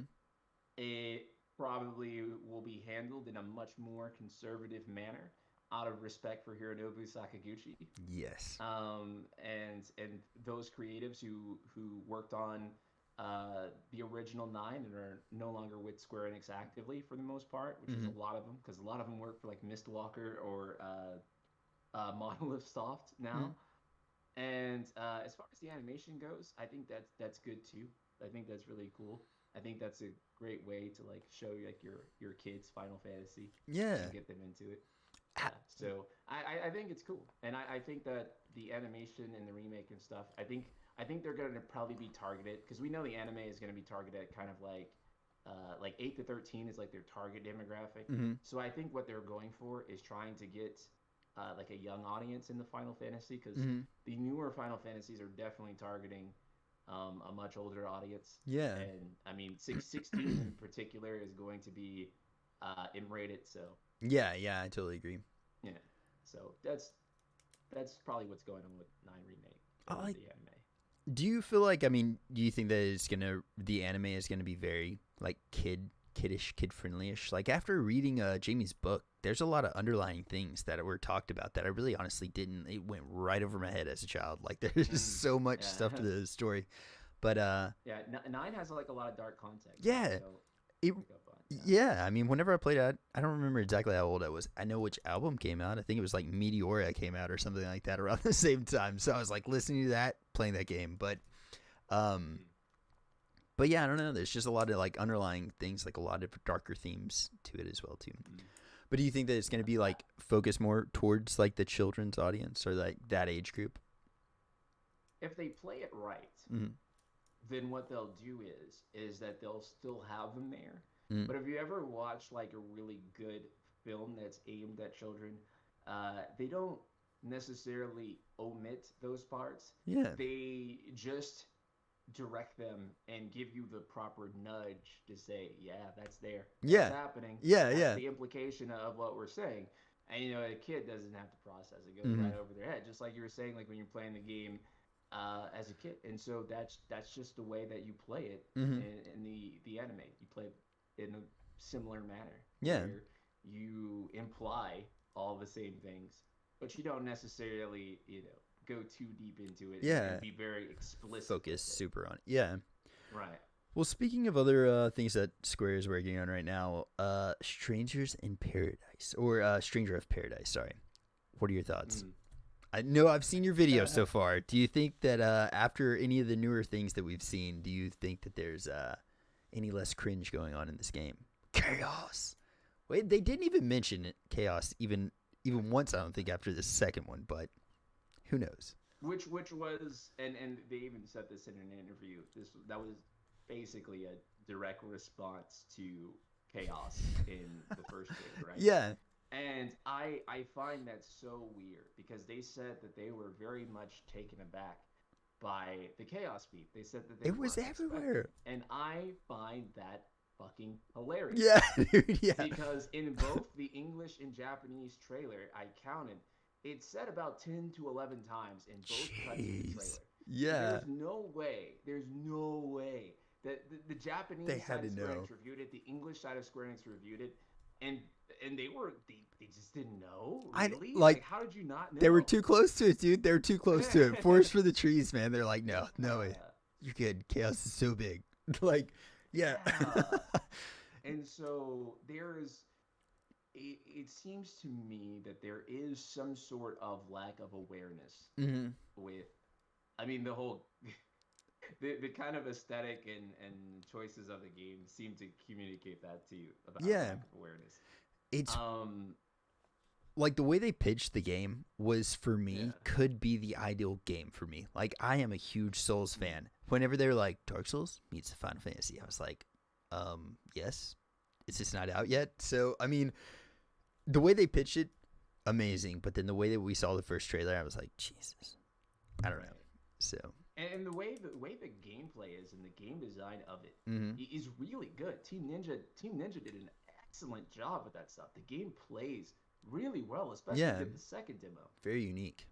The issue comes in with the writing and the concept of the game. Not the whole concept, but specifically the take that they're choosing to do on it, which just appears really, really, really, really, cheesy and bad. Yeah. And again, what I kind of point out, going back to how this kind of ties into Final Fantasy VII Remake, is that the creators who I mean, the game was conceived by Nomura, right? Hmm. He's the creative producer. He was the one who came up with the idea for the game, and written by Kazushige Nojima, Oh who dang. also is working on Final Fantasy VII Remake. Hmm. And then you look at the story, and this is Yeah.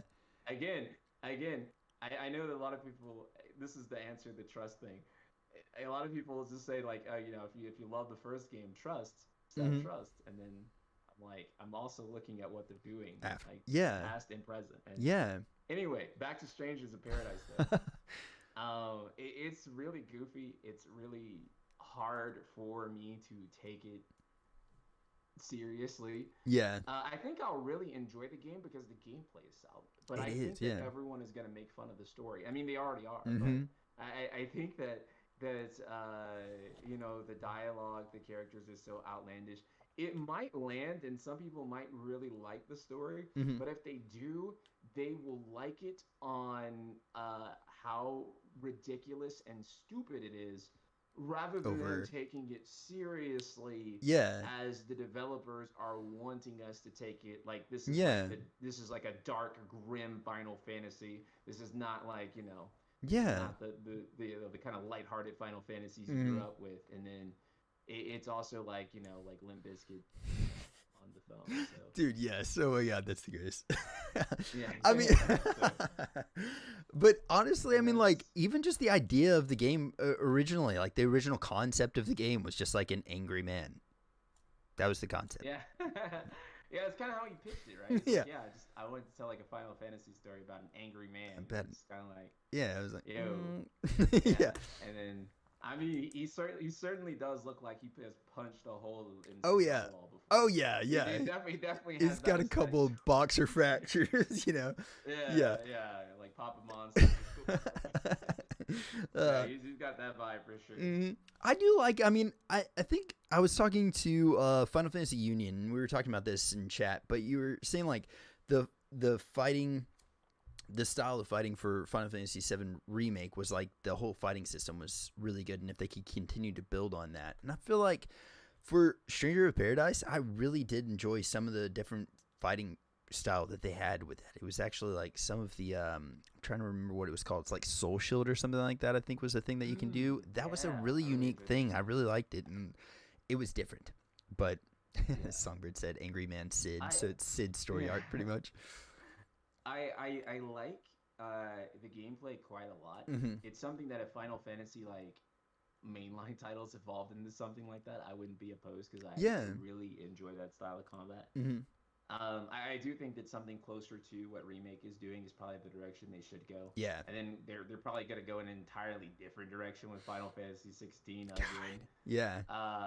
And I think that all three will probably be really good, Hmm. really compelling. Hmm. I also think there will be a lot of debate about 16 and 7R and their different takes on action combat. Hmm. And a lot of people, I think, will kind of have their preferences in between those two. Yeah. So that I'm not looking forward to the ignorant discussions on Twitter for that. God, for But real. I, but it will be interesting because I mean, like 16's being done by combat's being done by Hmm. Ryota Suzuki, Hmm. who has quite a name for him with Devil May Cry 5 and Dragon's Dogma, and God, he's yeah. really done some good Hmm. action combat systems. And so I feel like with the result of these three games is that you're kind of going to have three different types of people For when it real. when it comes to Yeah. like these combat systems. And some people will be like very preferential to 7R. Some Hmm. people that kind of come in from like Soulsborne will be like that, and some people are coming in from like the Devil May Cry series or Dragon's Dogma will prefer Yeah. 16. And I don't know what 16 is going to do combat wise, but I am very much looking forward to it. Yeah, me too. I think they've gave us just enough so far to really pique our interest, but not enough to really give us, I guess, a lot of doubts, if that makes sense. Right. Songbird said 16 gives me a revamped Final Fantasy 1 vibe, which, dang, it has Yeah. been a little bit since I played that. Since, I guess, Mm. but yeah. So I mean, the way Creative Business Unit 1 tends to work, which we've already seen from 16 that they'll kind of be continuing onward, but especially Hmm. with 14, is that they tend to use like Final Fantasy as like their mythos, Mm-hmm. and so they pull from that a lot. And so whenever they're trying to achieve a certain moment, what they do is that they look at the entirety of Final Fantasy and they say, how do we achieve that moment before? What does that moment look like in Yeah. Final Fantasy's brand? And then they pull a lot from it. And so if you almost get like revamped Final Fantasy 1 vibes in a weird way, Mm-hmm. that probably isn't like incorrect, but you're not just going to get revamped Final Fantasy 1 vibes. You'll get Final Fantasy 2, 3, 4, 5, Yeah. 6, 7, 8 at any given point. Yeah. They will reference that material and say, we did something really special here, and we're going to take that and we're just going to put it here. And I think that's a really cool thing. They've got so much that they've done correctly and that they can keep building off of and just bring back in little tiny little, it's like a little bit of little spice that they're adding to it, you know? Right. But yeah. And they'll reference it in like the most cool and like just unexpected ways, right? Mhm. And it's not like you have to like go play every other Final Fantasy to get what they're doing, but when you have like played them or you remember or you recall what they're doing and then you Yeah. see that and then you're like, oh, that's so genius. Yeah. Tie that into how that happened Mm-hmm. in that game, and you don't even need to know that in order to understand it. Yeah. But if you have played it, then your understanding of it is that much deeper. Right? Yeah. It's almost like if you know mythology, right? Mm-hmm. Then mythology enhances your enjoyment of the story, right? Because you know the sources in which they're pulling from, and so they're Yeah. using Final Fantasy as like a library, like its own mythos, Yeah. like its own like lore, right? Mm-hmm. Like Greece or Norse myths, and they pull from that, and then and when you know it, you're like, ah, that's so genius. Dude, yes. Yeah. Yeah, I totally Yeah. agree. She said, I love the tip of the hat from 1 to 9. And honestly, I am trying to think of what like reference that they had, but Songbird, I need to go back through and play 9. I think we did it on stream a couple of months ago, but yeah. In 9. There you go. Sorry. But yeah. Nine has like a lot of referential stuff too. It's such a good game, and the music in 9 is beautiful. I actually just recently started playing through 8 again, just because of the music. Like I listened to Bowman Garden or Bowman. How do you pronounce that? The name of the garden there. Yeah. Sorry. Blom Garden. Blom Garden. There you go. So like I just in like it's crazy too because I feel like the PS1 era really was like the apex of Uematsu's career. crushed it. Yeah. And honestly, just like growing up with that and being raised with that style of music forever, like that's probably why I'm so into music now. I try to like write songs. I've wrote a song called like the Genova Theory. I've got like a lot of Final Fantasy inspired like themes and stuff in my music, and like I don't know, but that's the whole reason that I started playing 8 again. I just learned how to play Balm Garden on piano, and then I was like, I just want to go back and play this whole game again because the story's beautiful. Yeah. But see, the thing with 8, mm-hmm. when they remake 8 and they take some creative liberties with 8, mm-hmm. everyone will be cool with it. I was about to say, yeah, I think that's going to be one. It's so weird. I've been looking for more. Do you know a lot of people that create just content on 8? That like kind of how 7 is? There's people that just create content on 7, but do you know anybody like that for 8? No. I don't either. Honestly, the only games that are like that really, where people only create that kind of content on one Final Fantasy are 7 and like 14. Yeah. Yeah. Because pretty much everyone else will either cover the whole series or dabble in something else. Or they'll cover one game, but it's like in like of all the other games that they also cover too. Yeah. I don't think there is like a focused Final Fantasy 8 content creator. Yeah. There's not much material for them to keep it like for to really discuss. Right? Yeah, for real. But I mean, I totally agree with you. I think it's a great story. It's a great game, but whenever they do take some little creative freedoms with it and change some stuff up, I don't think a lot of people are going to be as upset as they were with 7. Like, God.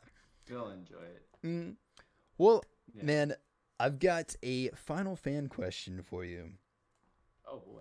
Yeah, and this is a tough one, so buckle up, my friend. where did your name come from? Where's the inspiration for the Night Sky Prince? Oh, that's easy. Yeah. So, the original inspiration for it's actually a funny story. I come from the cosplay community, Mhm. and so basically, the first character I ever cosplayed was the Night Sky Prince, and that just became my cosplay handle. Mhm. And I just used it again for YouTube Yeah. because 15 was coming out, and I used it because obviously it's a reference to Noctis, Mhm. again, first character I cosplayed, and so it was before 15 came out that I decided to make that my handle, Mhm. and I was so excited for like verses in 15, and I was cosplaying Noctis before the game even came out. Yeah. I was really excited, and so I used that handle when I started creating YouTube channel, my YouTube channel, and my like original logo. If you go all the way back, Mhm. it's actually me as Noctis like posed, and like it's like a Final Fantasy style logo. Yeah. And so that was kind of like that was like what I use is kind of like when I first started creating like a personal brand, and then of course from there it just stuck, and so I kept it. Yeah. There you go. Doesn't Noctis in Latin translate to Night Sky Prince? Noctis Lucis Caelum actually translates to Light of the Night Sky, and I Oh. just took that and made it Night Sky Prince. Yeah. Vaguely. Jamie said, "I remember that. God, it feels so long ago." Like, yeah, honestly, I totally. Does it Yeah. feel like it's been now? What, you're going on year 5 with your YouTube channel? In March, it will be year 5. Does it Yes. feel like it's been that long, or does it feel like it's been longer? Like, what are your thoughts on this whole ride that you've been on so far? Man, it feels like it has been a very interesting chapter in my life. I don't know how to describe it in terms of time. Yeah. It feels like I've been on like this journey, and it's kind of interesting though too because I haven't been like full time for that long. Mm-hmm. Obviously, only half of that has been full time, That's awesome, and man. so I feel like chapter one was really the chapter where things started, and then chapter two was sort of from chapter two is maybe from like when I first went full time all the way up until the release of Remake. Mm-hmm. I would say chapter three was from after Remake until maybe a maybe till I got to Shadowbringers or a little bit past that. No, I'd say chapter three is all the way up till about now, really. There you And go. I think now we're seeing Night Sky Prince. Yeah, Night Sky Prince Arc 4, the Yes. fourth arc. It's We. gonna be the best. I think that's the way I look at it. I like that, man. Yeah, Legion Um, said yeah, NSP has an anime arc. yeah. I think this is really gonna be my Cell Saga. I feel like. I like that though, but you know what? Like the Cell Saga. Yes. Look, man, you Yeah, got to make it through all of Namek, okay? You got to make it through all of yeah. Namek to get to where you're at right now. So, just keep on trucking. But no, man, I Have think fun. it's awesome. It's been really cool to watch your career and like watch all the people like we said, kind of I'm not I know I might have said earlier like that you brought into the community, but just people that have been kind of inspired by your work as you were inspired by others, and now you're being able to inspire people to do exactly what you're doing. I think it's awesome to see that playing out, man, and like just continuing to see it grow. I don't see an end to it, Yeah. man. I think it's awesome. I love it. I love doing this. Thank you. I'm gonna keep doing it for as long as possible.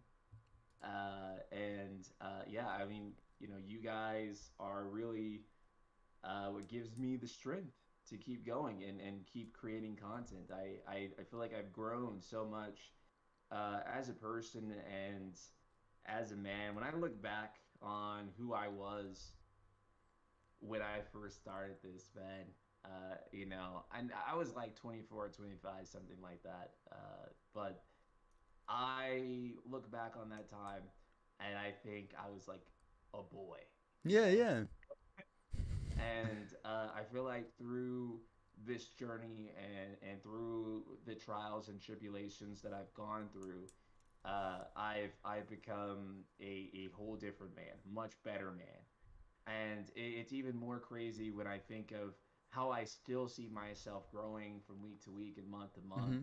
and not just numbers, but the internal growth, how I feel about things, how I perceive things, I look into them, um, the way I interact with people and how I feel proud of how far I've come with all those things and all the things within my personal life, and how much further I know I can go by embodying the same philosophies that got me here in the first Mm-hmm. place, and strengthening those philosophies and doubling down on them, and continuing to push forward. And I'm excited for the future. I really am.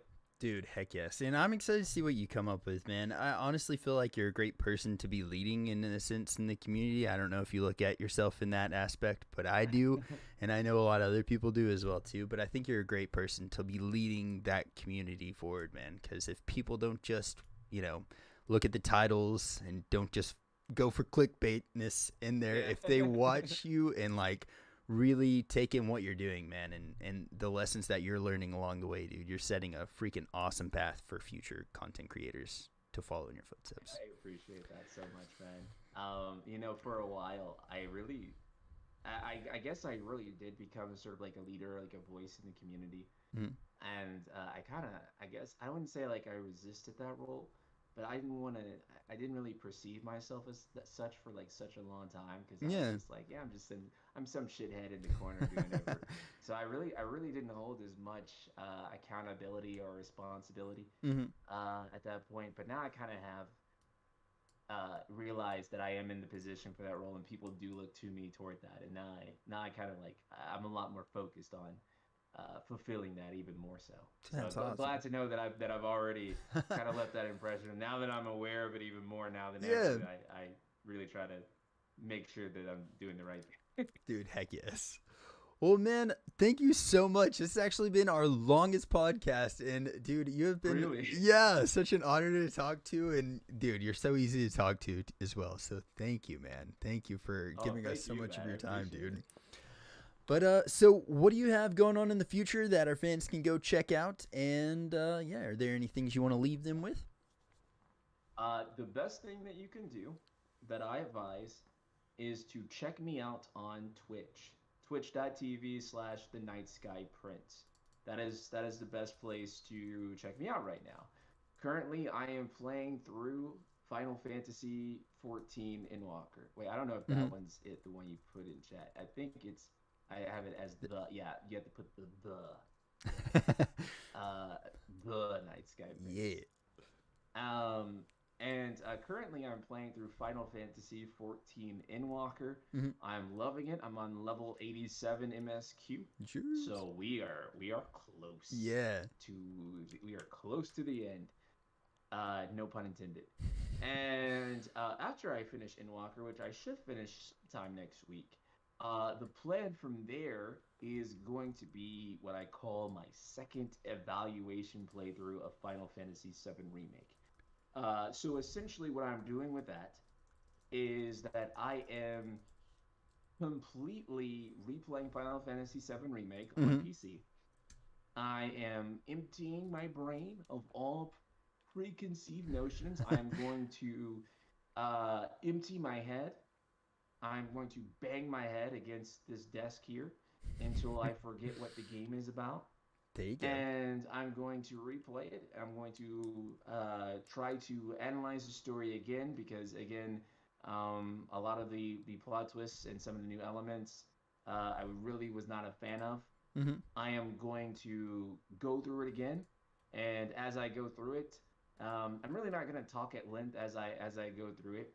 Yeah. I'm just going to just kind of like play through it and absorb it. So as I do that, I will try to understand really the other side of the perspective Mm-hmm. of going into it. And through doing that, I hope that I can get a better understanding of what people feel. Not to do like a 180 on it, or not to try to force myself to change my mind, but to really just try to grasp what the game is. So that's what I'm going to do after we finish Inwalker, and that will probably be either late next week or the week after that. Dude, there you go. Well, I know that I will be tuning in for that as well, and I'm sure a lot of people here will be. Yeah, I anticipate quite a number of viewership there. It'll probably be in follower mode because I know people will be acting. Oh God. Up. Yeah, for real. Yeah, you gotta have good mods. Gotta have good mods around these times. But well, heck yes, man. So guys, we're gonna post his link in the description, so please go check him out if you're not already. I'm sure everybody in here already is, because you're freaking awesome. But yeah, we'll be putting this on YouTube. It should be up next week as well too. And man, like I said, I thank you so much for coming on here. But I honestly cannot wait to see what the future holds for you. And it's only up, man. I'm so stoked for you. I appreciate it so much. And chat, thank you guys so much for showing up and listening to us. For real, man. For real. But all right, brother, have a great rest of your night and a great Christmas if I don't hear from you between now and then, man. All right. No, thank you. Should I just disconnect here, or how do you like round things out, bro? Yeah. I'm going to raid out, I guess, after this. But yeah. Oh, we're going to raid out. Okay. Yeah. Well, do you have a suggestion for somebody we could raid to? Oh, no. I don't. Go ahead. Raid your piece. All right, brother. Have a blessed rest of your night, man. All right, you too, man. Later. Peace. Guys, freaking NightSkyPrince! I was so stoked to talk to him. Thank you all for being on here. My God, y'all are freaking awesome. And let's see here. Let's find somebody to raid out to really quick. He's a cutie. Look, don't tell him I said this, but it's the truth. It is the truth. Dude, for a person on the front page looks like Adam Sandler. We could go raid him. But let's see here. Strange Rebels streaming right now. Dun dun dun. I totally telling him, don't do it, Vinny. All right, here we go. Let's find somebody. Well, you know what? Unaleska's streaming right now. Or we could go hit Unaleska with this raid. Or does anybody have a suggestion for who we could go hit with the raid? Island Boy Gaming, which I don't think is the same person. Dun dun dun. All right, yeah, we're gonna go hit Lady Unaleska with a freaking raid. Electric Radio, not a problem at all. Seriously, thank you for stopping by. You're freaking awesome. Let's go hit Unaleska with a raid.